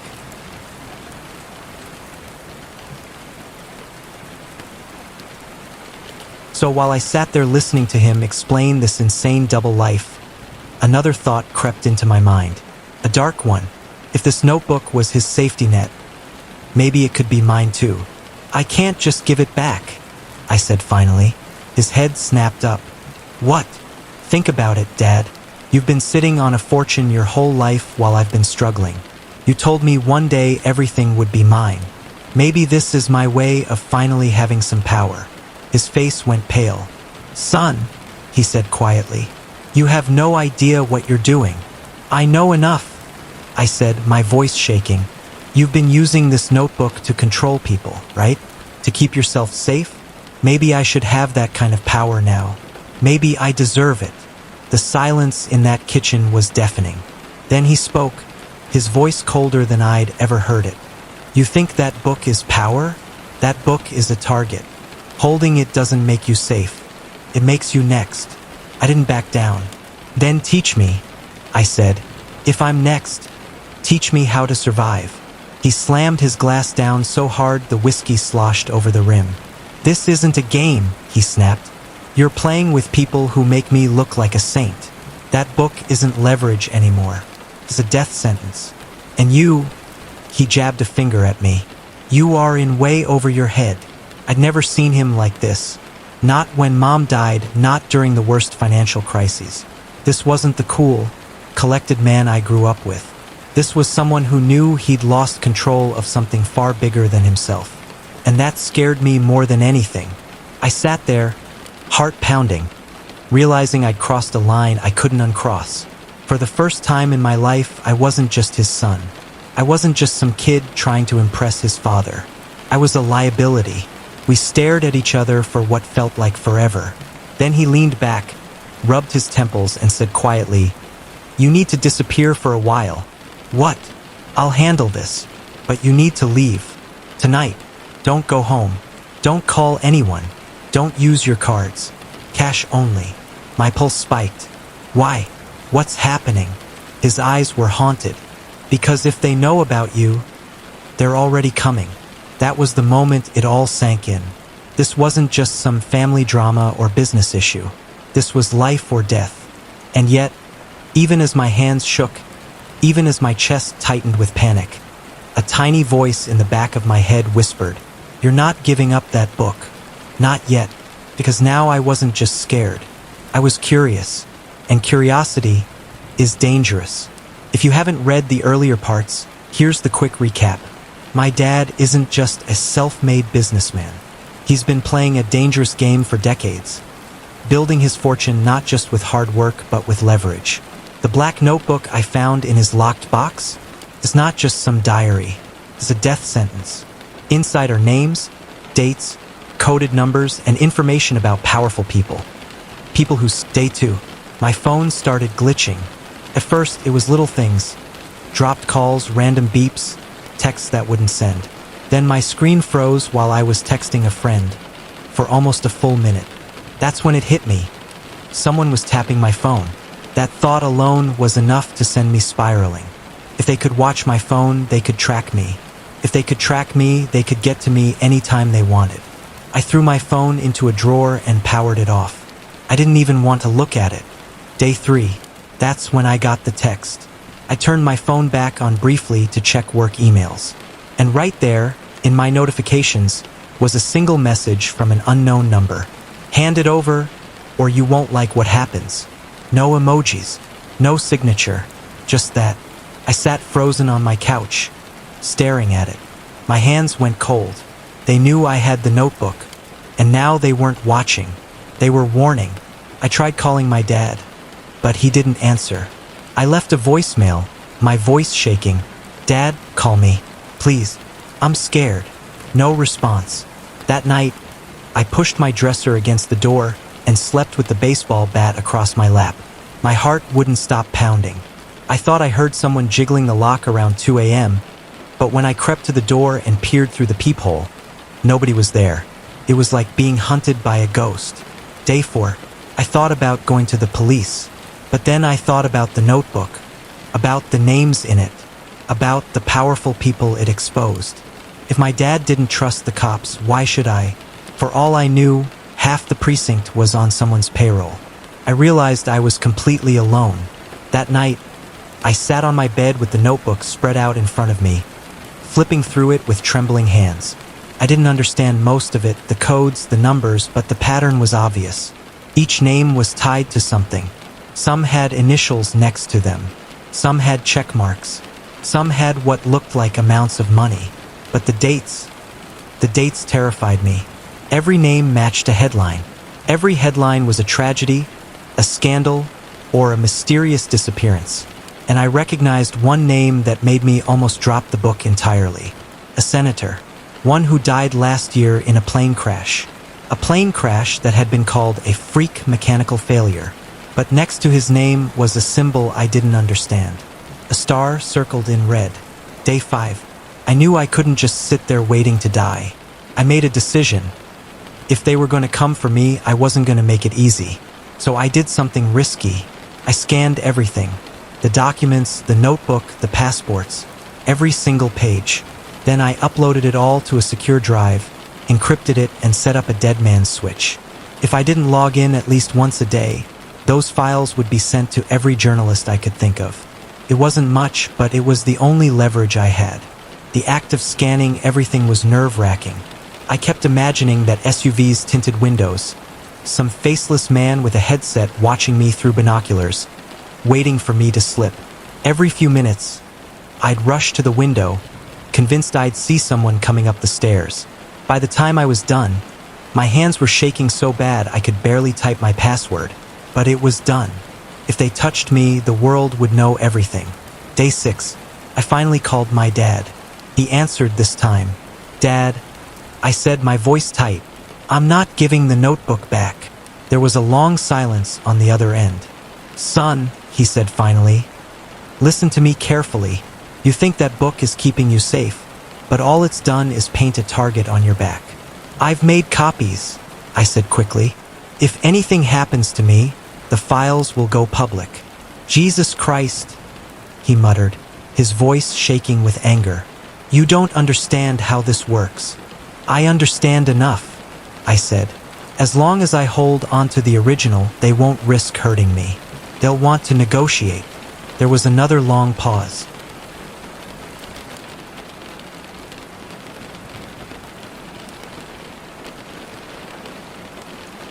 Then he said something that sent a chill down my spine. "They won't negotiate. They'll make it look like you never existed." Those words stuck in my head like a splinter. I hung up after that, but I couldn't shake the feeling that my dad wasn't exaggerating. This wasn't a threat from some petty criminals. This was something much bigger. Day 7. I haven't left my apartment in 2 days. I've barely eaten. I keep the baseball bat by my bed, a kitchen knife in the drawer by the door, and my blinds drawn tight. I'm living like a fugitive in my own home, but something inside me has shifted. The fear is still there, but it's mixed with something else now. Anger. Anger at my dad for dragging me into this. Anger at myself for opening that box. And most of all, anger at whoever these people are, thinking they can threaten me into silence. They want the notebook? They can come and get it. That night, I dreamed I was being followed down a dark alley, footsteps echoing behind me, closer and closer. I turned around, and all I saw was a faceless man in a black suit. When I woke up, it wasn't the dream that scared me. It was the sound of someone knocking on my door. If you're just joining, here's the lightning recap. My dad, a small-town legend, wasn't just a self-made businessman. He was playing a game with some of the most powerful and dangerous people alive. That locked box he gave me, it wasn't sentimental. It held leverage, documents, fake passports, coded records, and a black notebook tying high-profile names to disappearances, scandals, and worse. When I opened it, I crossed a line I didn't even know existed. Since then, I've been stalked, threatened, and hunted. My dad begged me to give it back. I refused, and now I don't even know if he's alive, because 2 nights ago everything changed. The bang at my door. It was around midnight when it happened. I was lying in bed, scrolling Reddit, trying to distract myself from the gnawing paranoia that had become my life. I'd gotten used to the sound of the occasional car outside, the creak of my old apartment building settling. But this wasn't that. This was a bang, not a knock, not someone accidentally bumping into the door. A loud, deliberate bang. I jumped up, heart pounding, baseball bat in hand. I held my breath, waiting for the sound of footsteps, voices, anything. Nothing, just silence. Then I saw it. A small, plain white envelope, halfway slipped under my door. I crouched down slowly, adrenaline roaring in my ears, and picked it up. There was no writing on it. No name, no address. I opened it. Inside was a single photo of me, sleeping. My entire body went cold. It was my bedroom, my sheets, my lamp glowing dimly in the background. Someone had been in my apartment while I slept. Watching me, I backed into the corner of the room, clutching the bat like it was a lifeline, scanning every shadow. I didn't sleep the rest of that night. Every noise outside my door made me jump. I kept the lights on until sunrise. That was my breaking point, the call. By morning, I'd made up my mind. I was done playing games. I picked up my phone and called my dad. My hands were shaking so hard I almost dropped it. When the line clicked, I didn't even wait for him to speak. "Dad," I said, my voice hoarse, "I'm ready to give it back. I'll do whatever you want. Please, But the voice on the other end wasn't his. It was calm, cold. A man's voice.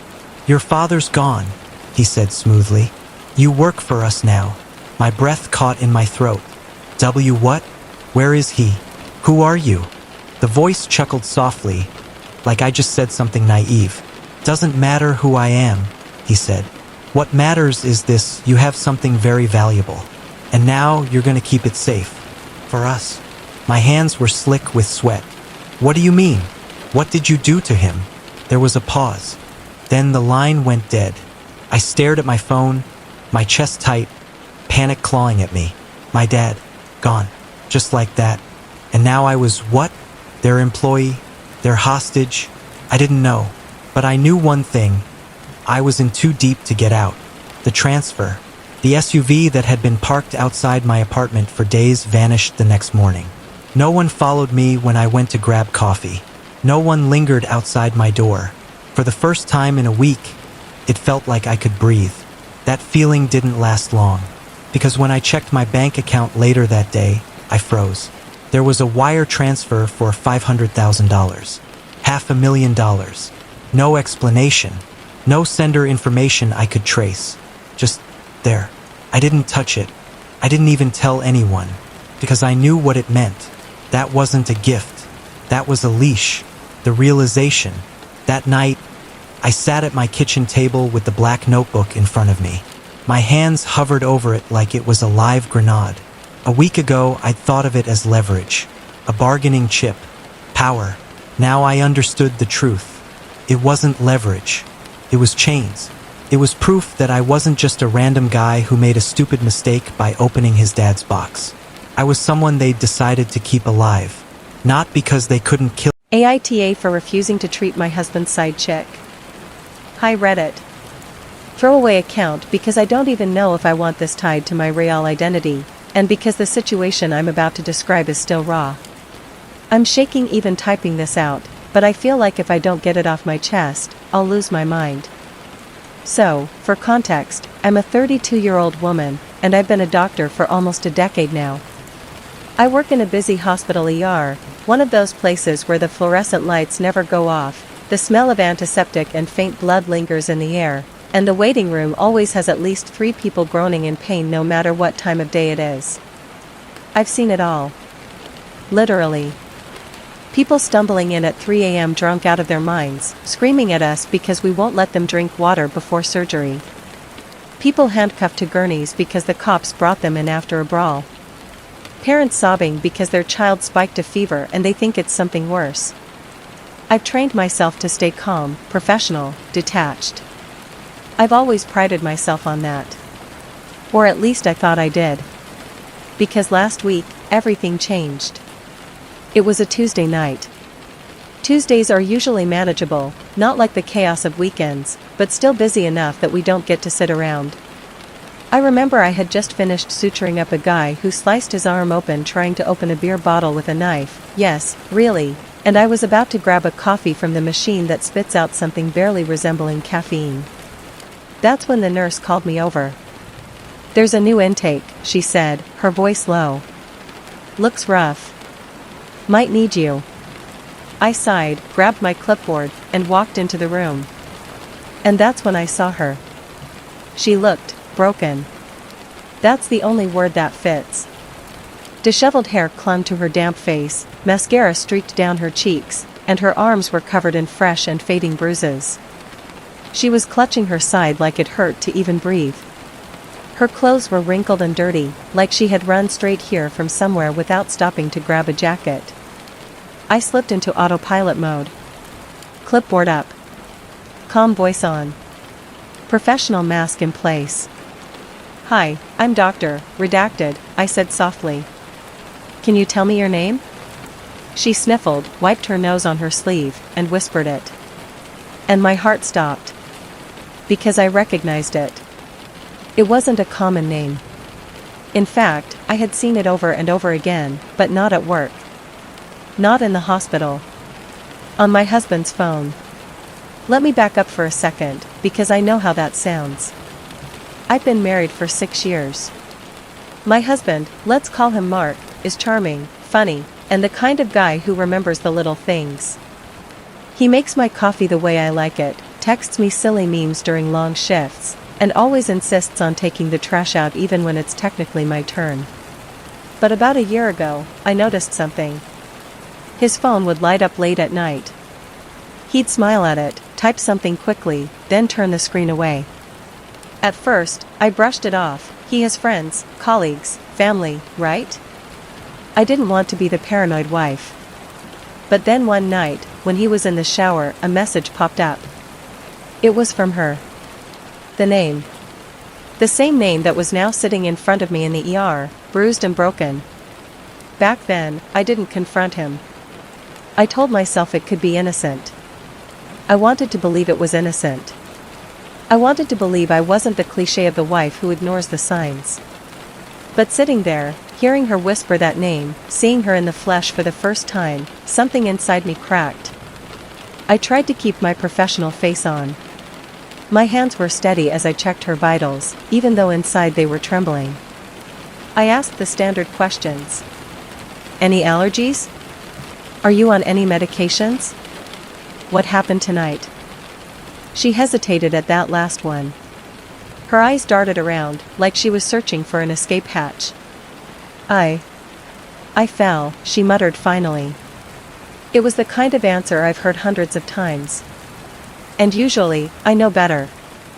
Usually, I don't push right away. We're trained to look for signs of abuse, to give patients space, to circle back gently. But this time, I wasn't thinking like a doctor. I was thinking like a wife who suddenly realized the woman in front of her wasn't just some name on a screen. She was real. She was hurt. And she had some kind of connection to my husband. My pulse was pounding in my ears. I wanted to scream, to demand answers, to ask her point blank, "Why is your name in my husband's phone?" But I couldn't. Because right then, I wasn't his wife. I was her doctor. And doctors don't scream at patients. I took a step back, trying to collect myself. My mind was spinning in 2 directions at once. One part of me was cataloging her injuries, calculating whether she needed imaging, blood work, or pain management. The other part of me was screaming, this is her, this is her, this is the woman from the messages. She caught me staring at her a little too long, and for a second, something flickered in her eyes. Recognition? Guilt? Fear? I couldn't tell. But what I do know is that moment, those few seconds of eye contact, felt like the world tilted sideways. Because I realized something terrifying. Not only did I know her name, she knew mine. I told myself I was overreacting. I told myself I was being paranoid, connecting dots that weren't there. Hospitals are full of coincidences, right? People have the same names all the time. Maybe I just wanted an excuse to believe my marriage wasn't unraveling in ways I hadn't let myself admit. But then, she opened her mouth. And everything I'd been afraid of came spilling out. She was trembling, gripping the edge of the hospital bed so hard her knuckles were turning white. Her voice was hoarse, shaky, desperate. I don't have anyone to call," she whispered, almost to herself. "I shouldn't even be here. I shouldn't be doing this." My pen hovered over the chart. My pulse thudded in my ears. "Okay," I said softly, trying to keep my voice calm. "That's all right. You're safe here.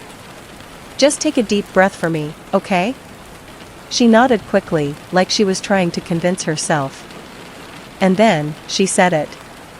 His name. My husband's name. Not once.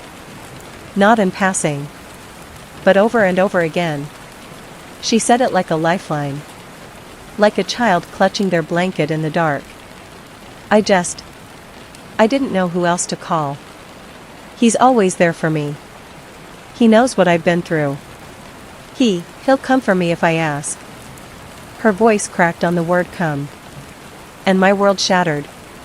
It's a strange thing, the way your body reacts before your brain can even process it. My stomach dropped so hard I thought I might vomit right there in the exam room. My hands, the ones that had stitched wounds and delivered babies without faltering, started to shake so badly I had to steady the stethoscope against my chest before putting it on her. She kept talking. Every word was a dagger. He always tells me I can call him. Always. He understands me. He knows what it's like. I don't even know what that means. He knows what it's like? What does my husband know about bruises on arms and panic in hospital rooms? I wanted to scream. I wanted to throw the chart across the room, tear the 4 tubing out of her hand, and shout, "How dare you? How dare you sit here in my hospital bed and say his name like you own it?" But I didn't. Because on paper, in that moment, I wasn't his wife. I was her doctor. And doctors don't scream. Instead, I forced my voice to stay level. "Okay," I said carefully, as if every word might splinter into glass if I wasn't careful. "Let's just focus on you right now. Can you tell me what happened?" She bit her lip, hesitated. Her eyes darted away. "I told you. I fell." I stared at her bruises. They didn't look like a fall. Not unless she'd been tumbling down a mountain. But I didn't push it. Not yet. Because I couldn't. Not when my mind was roaring, this is her. This is the woman. The one who's been texting him late at night. The one whose name shows up again and again on his phone. The one who knows him in a way she shouldn't. I couldn't even focus on her injuries. I couldn't focus on her story. All I could hear was my husband's name falling from her lips like it belonged there. I excused myself for a moment, told the nurse I needed to order imaging, needed to check labs. But really? I just needed to breathe. I leaned against the cold metal of the supply cabinet, gripping it until my fingers ached. My chest felt tight, like someone had wrapped a band around my ribs and kept pulling. Maybe I'm wrong, I told myself. Maybe it's just a coincidence. Maybe she knows a different man with the same name. Maybe. But deep down, I knew. No one says a name like that unless there's history behind it. Unless there's intimacy. Unless there's something. When I walked back in, she looked at me differently. Her eyes lingered a little too long, like she was trying to place me. And then it hit me like ice water: she knows who I am. That flicker of recognition I'd seen earlier wasn't paranoia. It wasn't me imagining things. She knew exactly whose wife was standing in front of her. And she didn't say a word. I don't know how I kept going after that. How I kept my voice calm as I told her we'd run a few tests, how I kept my hand steady as I checked her pulse. Inside, I was collapsing. Every bone in my body wanted to throw her out of that room. To tell her she wasn't welcome here. To spit the words in her face: "You don't get to sit here and talk about my husband like he belongs to you." But I didn't. Because professionalism is a cage. And that night, I was locked inside it. And that's when I realized something worse. If she knew who I was, if she knew I was his wife, then maybe, just maybe, my husband knew she was here. I splashed cold water on my face in the bathroom, gripping the edge of the sink like it was the only thing holding me upright. My reflection looked nothing like me. My cheeks were flushed, my eyes wide and glassy. I looked less like a doctor and more like a wife who just realized her marriage might be built on lies. "Get it together," I whispered to myself, barely audible over the hum of the fluorescent lights. "You are a doctor. You swore an oath. This is not about you." But no matter how many times I repeated it, the words sounded hollow. Because underneath the white coat, the steady voice, the carefully controlled hands, there was rage. Rage so hot it made my skin prickle. Rage so sharp it made me want to claw at the walls. I had two options, and I knew it. Option 1, treat her like any other patient. Keep my distance. Write my notes, order the labs, stitch what needed stitching. Pretend she was just another stranger who wandered into my ER. Option 2, refuse to treat her. Hand her chart to another physician. Step back and wash my hands of it all. If anyone asked, I could make it sound professional. Conflict of interest, I could say. Or not comfortable continuing care. It wouldn't be unusual. It would even be justified. But here's the truth. Part of me didn't want to hand her over. Part of me wanted her to stay right there in my exam room, where she had to look me in the eye. Part of me wanted her to know that I knew. That she wasn't a secret anymore. That the man she clung to in whispers was my husband. So when I walked back in, stethoscope around my neck, chart in hand, professionalism dangling by a thread, I did something I never should have done. I asked her, "Do you know husband's name?" Her reaction was instant. Her face drained of color like someone had pulled the plug and let all the blood rush out. Her lips parted, but no sound came out for several seconds. And then, she whispered, almost too softly to hear, "You're his wife, aren't you?" The words punched me in the stomach harder than any physical blow could have.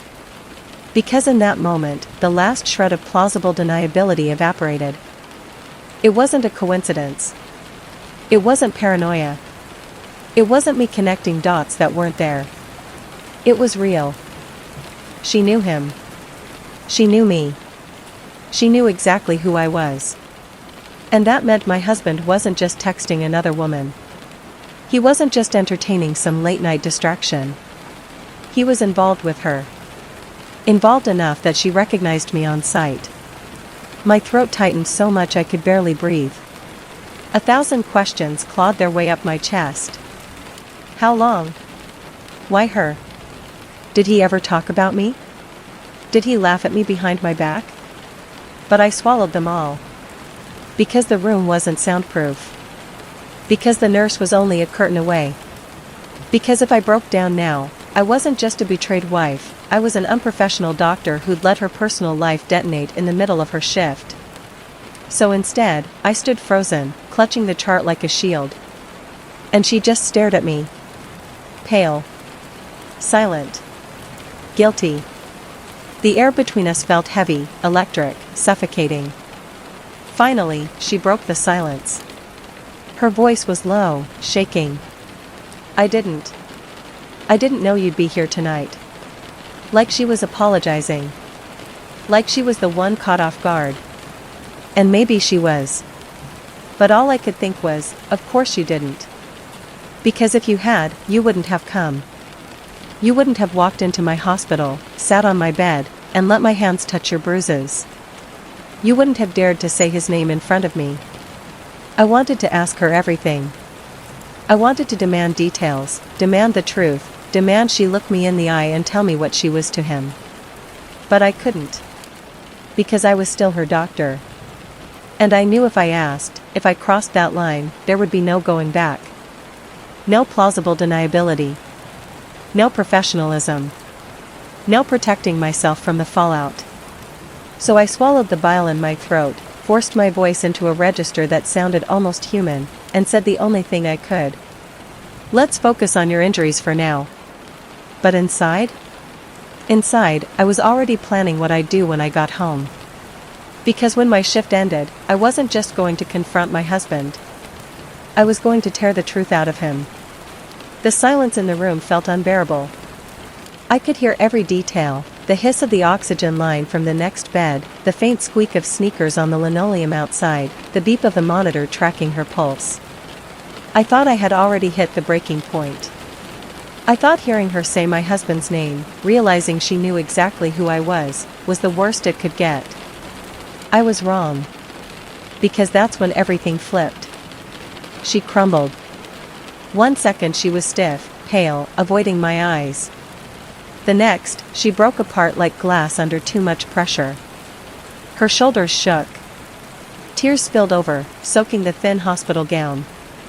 Her words came out in ragged bursts, like each one cut her throat on the way out. Yes, she sobbed. Yes, I'd been seeing him. There it was. The confession I'd both dreaded and expected. My ears rang, my stomach dropped.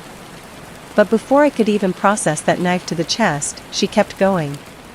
And her next words nearly knocked the air out of me. I'm pregnant. I froze. Pregnant.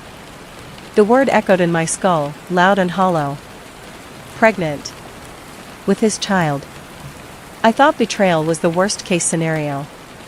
I thought discovering she was his mistress would be the death blow to my marriage. But no, this was something else entirely. This was permanence. This was him building a future with someone else, whether I liked it or not. My vision blurred. I blinked, once, twice, trying to steady myself. But before I could even wrap my mind around that single, shattering truth, she said something worse. Something I never saw coming. Her voice dropped to a whisper, hoarse and broken. I didn't come here just because I fell. I didn't fall. I looked at her bruises again. The handprints on her arms. The swelling along her ribs. Injuries I'd seen 100 times before, always explained away with clumsy excuses. And then she said it. It was him. My husband. The man who kissed my forehead every morning. The man who texted me jokes during long shifts. The man I thought I knew. She choked on the words, sobbing harder now. When I told him I was keeping the baby, he snapped. He shoved me. He hit me. I begged him to stop. But he wouldn't. That's why I came here. That's why I'm alone. Because I didn't know where else to go. My world shattered. Every piece of the life I thought I had built disintegrated in a matter of seconds. I had walked into that room convinced she was the enemy, the woman who stole my husband. And maybe she was, on the surface. But now? Now I realized she was something else. She was a victim. A victim of the same man I thought I loved. I couldn't breathe. The walls felt like they were closing in, the air too thick to swallow. My hands trembled so hard I had to grip the chart to keep them still. Memories flashed in my head, faster than I could stop them. The late nights he said he was working late. The way his phone lit up at 2 a.m. The sudden temper flares that I brushed off as stress. The nights he'd come home, eyes dark, fists clenched, and I told myself not to ask questions. How many signs had I missed? How long had I been sleeping next to a man capable of this? I wanted to scream. I wanted to run. I wanted to throw up. But she was still in front of me, crumpled on the bed, shaking like a terrified child. She was the one who needed saving. And for the first time in my entire marriage, I saw my husband clearly. Not as my partner. Not as my best friend. Not as the man I had defended to everyone who ever doubted him. But as a monster. I swallowed hard, forcing my voice to stay steady even though I felt like I was splintering apart inside. You did the right thing coming here, I whispered, setting the chart aside. You're safe now. Do you hear me? You're safe. Her sobs quieted just enough for her to nod, a fragile, broken movement. And in that moment, I knew something with absolute clarity. My life was no longer about saving my marriage. It was about saving myself. And her. From him. I treated her injuries. I cleaned the cuts, ordered the labs, checked for fractures. I made sure nothing internal was bleeding. I called for imaging, documented every bruise. I did my job. Because in that moment, I wasn't just a doctor. I was the only person standing between her and complete abandonment. She had no one else. No family to call. No friends she trusted. The one person she thought she could depend on, the man I called my husband, was the very person who hurt her. And so I became her lifeline. Whether I wanted to be or not. Hours later, when the chaos of the ER thinned out and my shift finally ended, I drove home in silence. My hands clenched the steering wheel so hard they ached. My chest felt heavy, like I was dragging a corpse inside me, the corpse of the life I thought I had. When I opened the door, the house was dark. Quiet. He was asleep. My husband. The man who had smiled at me that morning, kissed my cheek, told me to have a good shift. Lying there in bed like nothing had happened. Like he hadn't shattered me. Like he hadn't brutalized another woman. Like he wasn't hiding a child that could change everything. I stood in the doorway, staring at him. His chest rising and falling peacefully.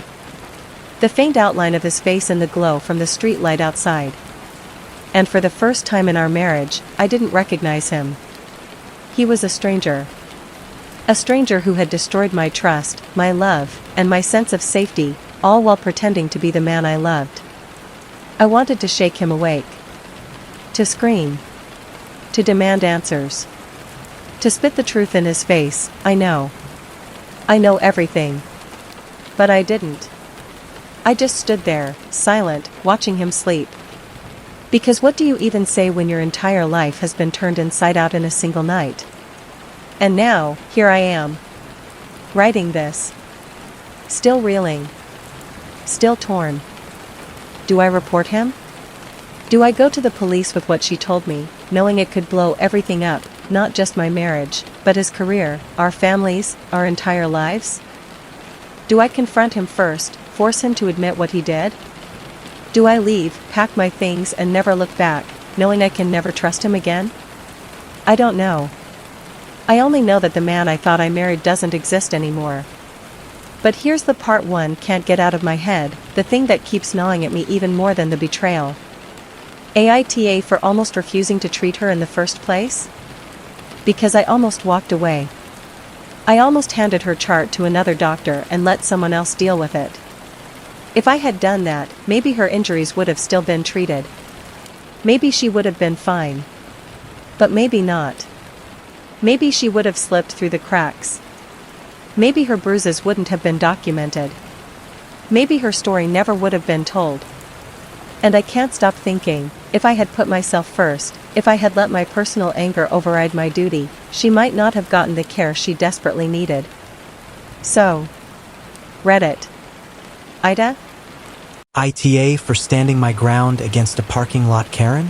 Alright Reddit, buckle up because I had one of the wildest encounters of my life last weekend. And honestly, I still can't stop replaying it in my head. I never thought I'd be that person writing about a parking lot fiasco. But here we are. And trust me, this wasn't just a small misunderstanding. This turned into one of those, am I on a hidden camera show right now? Type situations. So let me set the scene. It was Saturday afternoon, and for reasons I will never fully understand, my local grocery store transforms into something resembling the Hunger Games every weekend. I swear, it's like every single person within a 15-mile radius decides, yeah, today's the day to buy bread and toilet paper. I had a short list of things to grab: milk, eggs, a couple snacks, maybe some frozen stuff for later. Nothing major. I wasn't doing one of those massive shopping runs where you stock up on 3 carts worth of food because Costco had a sale on bulk ketchup. But the second I turned into the parking lot, I realized I had underestimated the situation. Every lane I turned down was packed. Cars everywhere. People darting between SUVs with bags in both hands. Carts left abandoned halfway in parking spots. And of course, the classic sight of someone slowly walking down the lane with their keys in hand, while 5 cars crept behind them like vultures circling prey. I circled once. Nothing. Circled twice. Still nothing. By the 3rd lap, I started questioning all my life choices. Why didn't I just order delivery? Why didn't I pick a random Tuesday at 10 a.m. instead of a Saturday at peak chaos hour? Why do I do this to myself? Anyway, about 10 minutes into this little adventure, I finally spot it. The Holy Grail. Now, you know how it goes. When you see that one open spot near the entrance, your brain goes into instant fight or flight. There's no time for hesitation. You can't think. You just act. And that's exactly what I did. I flicked my blinker on like my life depended on it, made a sharp turn, and smoothly pulled in. Perfect execution. Honestly, if there were judges, I would have scored a solid 10 out of 10. The spot was maybe 3 cars away from the front doors. Prime real estate. Close enough that I wouldn't have to trek across the entire parking lot in the August heat, but not so close that I'd be fighting people for crosswalk space. It was the dream. I cut the engine, grabbed my keys, and started gathering my reusable bags. That's when it happened. I had barely stepped out of my car when I saw her. A woman, mid-40s, aggressively blonde bob haircut, sunglasses perched on top of her head even though the sun was halfway behind the clouds. She was marching toward me like she had just spotted her arch-nemesis. I hadn't even closed my door yet when she barked. "Excuse me." I blinked. Yeah, that was MY Spot. Now, I wish I could tell you I was surprised, but I've seen enough internet stories to know exactly what was unfolding. My brain immediately went, oh God, I found one, a real-life Karen. I took a breath, tried to stay polite, and said, I'm sorry, but it wasn't marked reserved. I've been circling for a while too. Her face turned red instantly, like I had just slapped her. She jabbed a finger back toward the aisle. I saw it first. I was about to pull in, and you swooped in and stole it. Now, to be clear, she was nowhere near the spot when I turned in. There was no car signaling, no one waiting, nothing. I'm not the kind of person who steals spots if someone's clearly waiting. I'm not a monster, but this was just an open spot. Plain and simple. I kept my voice calm. Ma'am, there was nobody here when I pulled in. I didn't cut anyone off. It was open. Her eyes narrowed. I don't care. I saw it. You need to move your car right now. I have somewhere important to be. Now, here's where things started getting ridiculous. At this point, a couple walking by slowed down, clearly sensing drama. You know how it is. When voices rise in a parking lot, strangers turn into spectators. And Karen? She thrived on an audience.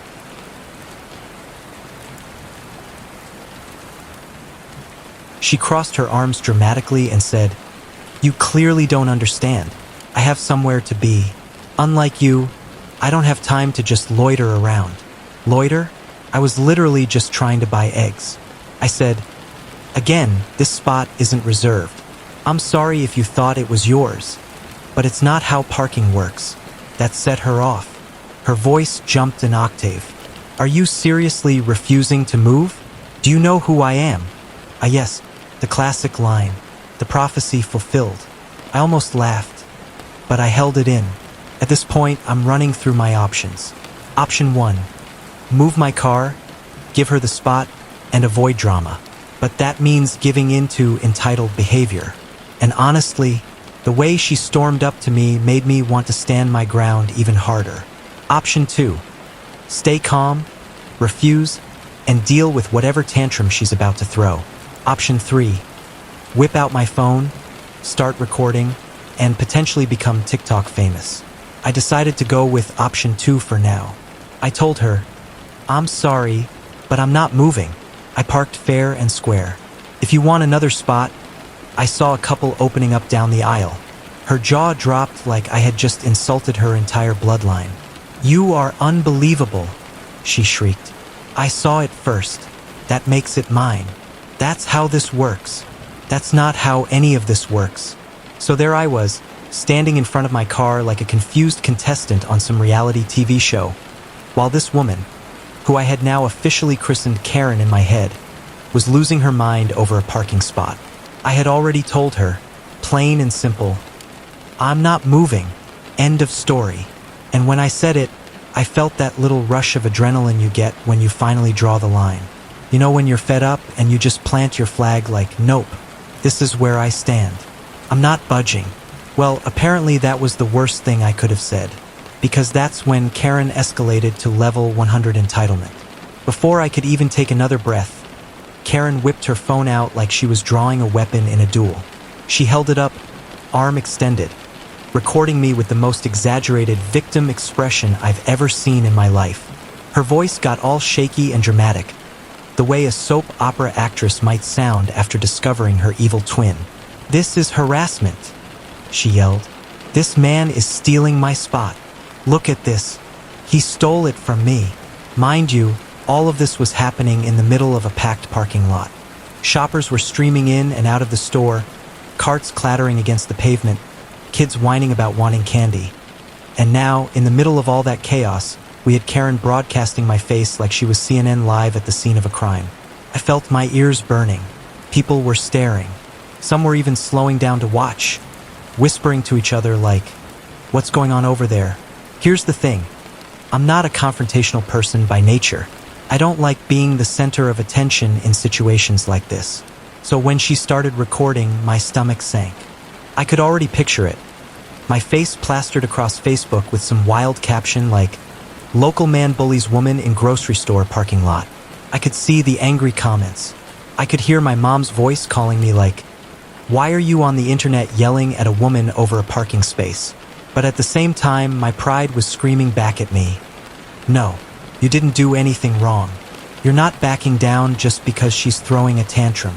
So I just stood there, arms crossed, trying my hardest to look calm and collected, even though inside I was cringing so hard I thought I might implode.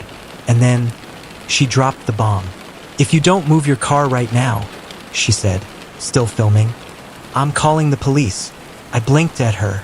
"The police? Over a parking spot?" "Yes," she snapped, as if that was the most normal sentence anyone could say. "This is theft. This is harassment. I saw it first and you stole it. I'm not letting you get away with this." At that point, I couldn't help it. I laughed. It just slipped out.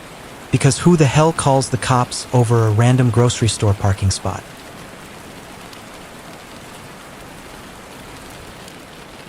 I thought she was bluffing. Surely, this was just another tactic to scare me into moving. But then, she actually did it.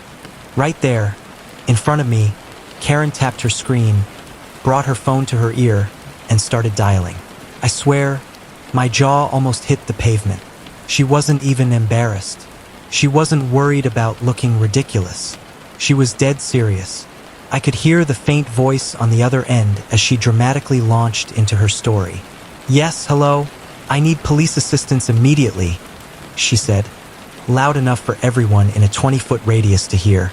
"I'm being harassed by a man in the grocery store parking lot. He stole my parking space. Yes, my parking space. He's refusing to leave." She paused, nodding like she was giving sworn testimony in a courtroom. "Yes, I feel unsafe. He's being aggressive." Me? Aggressive? I was literally just standing there, leaning against my car with my arms crossed. If anything, she was the one yelling like a banshee while I looked like I was waiting for an Uber. By now, we had a solid audience. A couple with a toddler had stopped completely, pretending to adjust their stroller but obviously watching the drama unfold. A guy loading water bottles into his trunk was leaning on his cart, smirking like he had just scored free entertainment. Even one of the grocery store employees pushing carts had slowed down, eyebrows raised like, "Oh no, not again." Because here's the thing. I started realizing this might not be Karen's first rodeo. She carried herself with this kind of confidence, like she had pulled this stunt before. Like she truly believed the universe revolved around her and that, somehow, the cops were going to roll up with sirens blaring just to secure her a prime parking spot. At that moment, my brain went into overdrive. Part of me was tempted to just leave. Not because she was right. Oh no, I wasn't about to give her that satisfaction. But because I didn't want to waste the next 2 hours of my life explaining to police officers that I was just trying to buy milk. But another part of me, the stubborn part, was like, no, absolutely not. She doesn't get to win this. If she wants to make a fool of herself by calling 911 over a parking space, let her. I'll be here when reality sets in. So I leaned against my car, arms still crossed, and said calmly, "Go ahead, call them. I'll wait." Her face twisted with fury. Oh, I already did. And that's how I found myself standing in a grocery store parking lot, waiting for the police to show up over the dumbest argument of my life. Karen kept pacing back and forth, phone still in hand, muttering loudly enough for everyone to hear. Unbelievable. This is my spot. People have no respect these days. I swear. Society is going downhill. I stayed quiet. My plan was simple. Keep calm, don't engage, let her dig her own grave. But inside, oh man, my heart was racing. What if the cops actually showed up and believed her? What if she spun some wild story that made me look guilty? What if this turned into some viral man gets arrested over parking spot fiasco? The what-ifs were eating me alive. And then, after what felt like an eternity, sirens. So, there I was, standing in the middle of a grocery store parking lot like I'd somehow stumbled onto the set of Cops. The petty parking lot edition. 15 minutes had crawled by since Karen made her infamous 911 call, and just when I started to wonder if the police even took her seriously, it happened. 2 squad cars rolled up, lights flashing, sirens blaring. I nearly laughed out loud, because, come on, this was really happening. 2 trained officers were about to get dragged into a turf war over a piece of asphalt. The second the doors opened, Karen transformed. She went from stomping around and muttering under her breath to full-on Oscar-worthy performance mode. She sprinted toward the officers, waving her arms dramatically like she had just survived a hostage situation. "Officers, over here!" she screamed. I swear, if you didn't know what was going on, you'd think she was pointing out a bank robber. The officers, 2 men, maybe mid-30s, looked at each other like they already regretted answering the call. Still, they approached, notepads ready. Karen launched into her monologue without missing a beat. "This man," she pointed at me like she was identifying a fugitive in a lineup, "harassed me. He blocked me from my assigned parking spot, and he's refusing to move. I told him I had somewhere important to be, and he laughed in my face. He's been threatening me this whole time." The crowd of bystanders, which had grown to at least a dozen people by now, murmured. A couple of them chuckled. One guy shook his head like he couldn't believe what he was hearing. Both officers turned their attention to me, and let me tell you, the look they gave me was a mix of confusion and exhaustion. You know that look people get when their brain is trying to process. Did this person really just call me out here for this nonsense? One of them sighed and asked, "Sir, what's going on here?" Finally, my turn. I kept my tone calm, respectful, and as neutral as possible. "Officers, I was circling the lot for about 10 minutes, and I found an open spot. No handicap sign, no reserved label, nothing. I pulled in, parked, and got out. That's when this woman ran up to me, saying I stole her spot. I told her politely it wasn't reserved. She got upset, started recording me, and then called you guys." The officers nodded slowly, scribbling in their notepads. "So," I added, "as far as I can tell, this is just a normal parking spot. First come, first serve. That's all.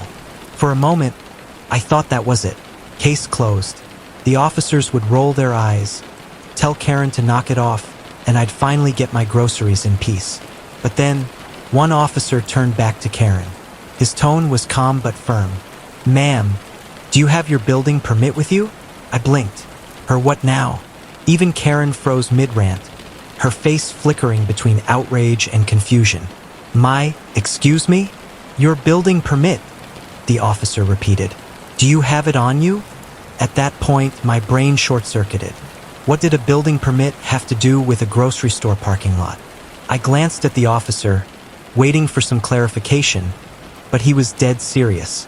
Pen poised, waiting for her response. Karen sputtered. "Why would I need a building permit for my parking space? It's assigned to me by management. I've been parking here for years." Assigned? Management? What? My jaw tightened. I was so confused. I actually questioned whether I'd missed some critical sign on the way in. Like, had I somehow parked in a space that was secretly reserved for residents of a nearby apartment complex or employees or what? None of this made sense. The other officer chimed in, arms crossed. "Ma'am, if this is indeed an assigned parking space tied to your residence or business, you're required to have documentation on file and on hand if there's a dispute." Karen's face twisted. "Of course I don't carry it with me. Who carries their building permit in their purse when they're grocery shopping? This is ridiculous. I told you this is MY Spot. That man stole it." I spoke up, still trying to piece together what was happening. "Officers, with all due respect, this is a grocery store parking lot. Public, not private. As far as I know, nobody here has an assigned space." One officer gave me a subtle glance and almost smile, like he was on the same page. But they weren't letting Karen off the hook. Karen stomped her foot like a toddler. "I don't need a permit. Everyone here knows this is MY Spot. It's common knowledge. I always park here. Always." The officer's expression didn't change. "Ma'am, with respect, always parking there doesn't make it legally yours. If it is, you should have proof. Otherwise, it's first come, first serve." You could practically see the steam coming out of her ears. She whipped her head toward the growing audience, clearly fishing for backup.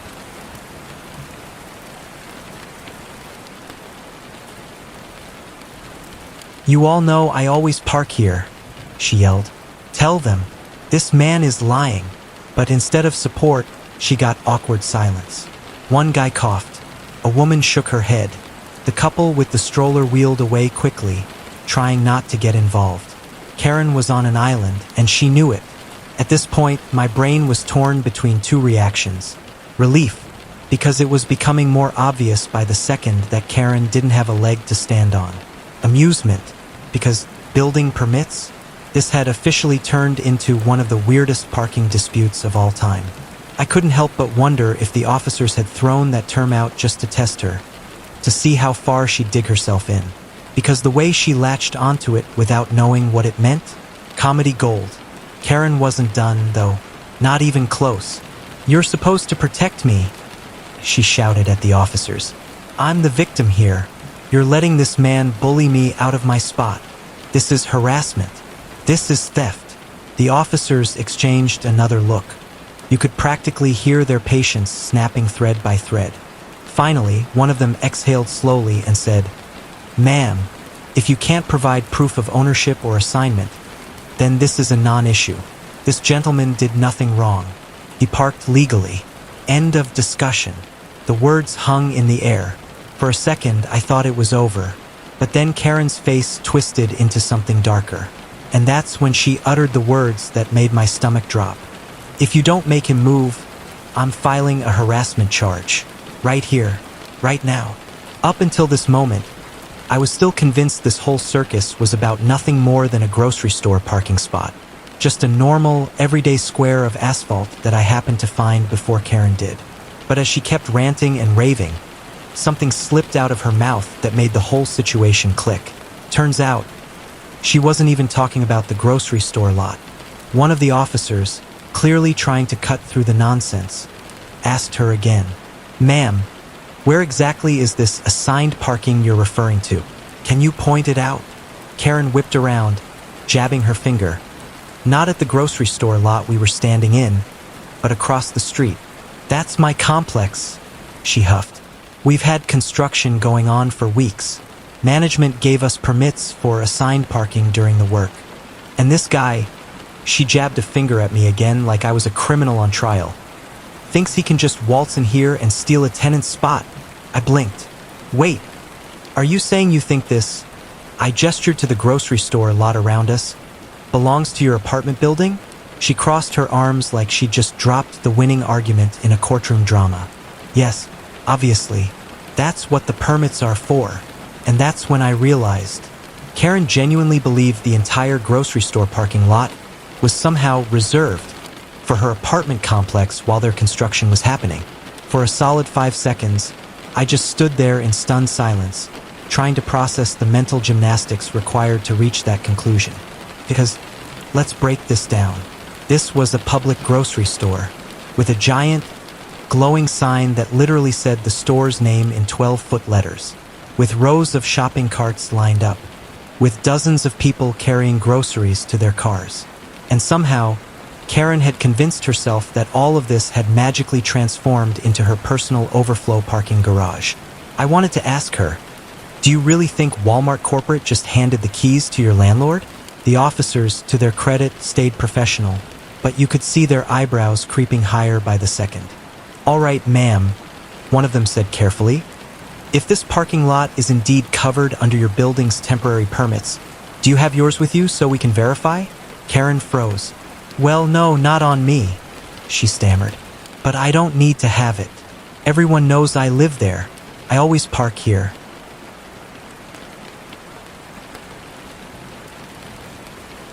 The officer didn't budge. Ma'am, without proof, we have no way of confirming your claim. Do you have documentation from management? Permit card? A letter? Anything? Karen's cheeks flushed pink. She dug in her purse like maybe, just maybe, she'd magically pull out something to save face. Receipts, lip balm, loose change, but no permit. Finally, with a frustrated huff, she snapped, I left it at home, okay? But it doesn't matter. He shouldn't be here. He's an outsider. Ah yes, the dreaded outsider. Apparently, in Karen's head, I was some intruder trespassing on sacred tenant-only ground. Never mind the fact that there was a literal supermarket right behind me with sliding glass doors opening and closing every 5 seconds. I almost wanted to play along just to see how deep her delusion went. Like, should I start apologizing for not knowing the secret password to enter Resident Parking Kingdom? But instead, I just said, Ma'am, I don't live in your building. I'm here to buy groceries. This is a grocery store, not your apartment garage. That earned me a death glare so intense I'm pretty sure it singed my eyebrows. The officers had clearly had enough. One of them pinched the bridge of his nose and sighed. Ma'am, this lot belongs to the grocery store, not your complex. Unless you can provide written proof from management or city permits stating otherwise, we cannot consider this spot assigned to you. The other officer chimed in. As far as we're concerned, this gentleman parked legally. He has every right to shop here. Karen's mouth opened and closed like a goldfish. You could see the panic flicker across her face. She realized she was losing her audience, her power, and her imaginary claim to the asphalt throne. And that's when Karen did what Karens do best. She doubled down. You don't understand, she shrieked. I've been parking here for years. Years. Everyone knows this is my spot. This man is harassing me. He laughed at me. He's making me look stupid. The last line nearly made me choke. Making her look stupid? She was doing a flawless job all on her own. The officer's patience finally snapped. Ma'am, unless you calm down, we're going to have to ask you to leave the premises. This is not a legal dispute. This is a grocery store parking lot. End of discussion. Karen's face went crimson. This isn't over, she hissed at me. You'll regret this. And with that, she spun on her heel, stomped across the lot, and stormed back toward her apartment complex. Permitless purse clutched tightly in hand. As soon as she was gone, the tension broke.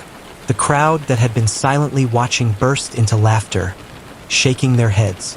A couple people even clapped. One of the officers gave me a weary half-smile. "Sorry about that. You wouldn't believe how often we get calls like this." I just shook my head, still trying to comprehend what had just happened. "Thanks for clearing it up. I honestly thought I was about to get arrested." She waved her arms dramatically, like the officers themselves were part of a massive conspiracy against her, then stormed off toward her apartment complex, heels clacking, purse bouncing, muttering curses under her breath the whole way. The crowd of onlookers chuckled, some shaking their heads. One guy even said out loud, "What a show!"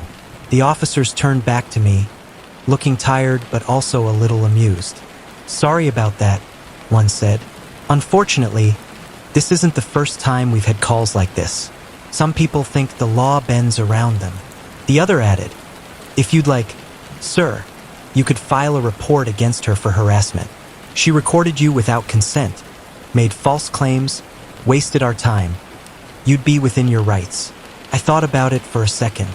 I imagined the paperwork, the follow-up calls, the possibility of seeing Karen again in a courtroom. And then I imagined just buying my groceries, going home, and putting this whole circus behind me. "Thanks, officers," I said with a small smile. "But I think I'll just let it go." They nodded. "Fair enough. Have a good day." So that's what I did. I grabbed a cart, went inside, and did my shopping. Milk, eggs, frozen pizza, chips, the usual. Nothing glamorous, but everything I actually came for. And let me tell you, walking through those aisles after everything that had just gone down felt different, like I had just won some kind of invisible war. Every item I tossed into my cart was a little victory. By the time I checked out and walked back to my car, my spot was still there, empty, peaceful, waiting for me. I loaded up my groceries, slid into the driver's seat, and couldn't stop grinning. On the drive home, I replayed it all in my head. Karen running at me like a charging bull, her waving her phone around, screaming harassment, the cops asking for a building permit in a grocery store lot, the look on her face when she realized she had no proof. It was equal parts stressful, hilarious, and surreal. But now that I've had time to sit with it, one question keeps nagging at me. When Karen first demanded I move my car, before the cops, before the crowd, before the drama, I could have just sighed, gotten back in my car, and circled the lot again. It would have been annoying, sure, but maybe I could have avoided the entire mess. Instead, I stood my ground. I said no, and that one decision set off a domino effect that led to the most ridiculous grocery trip of my life. So Reddit, am I the Aholi for refusing to move my car when she asked?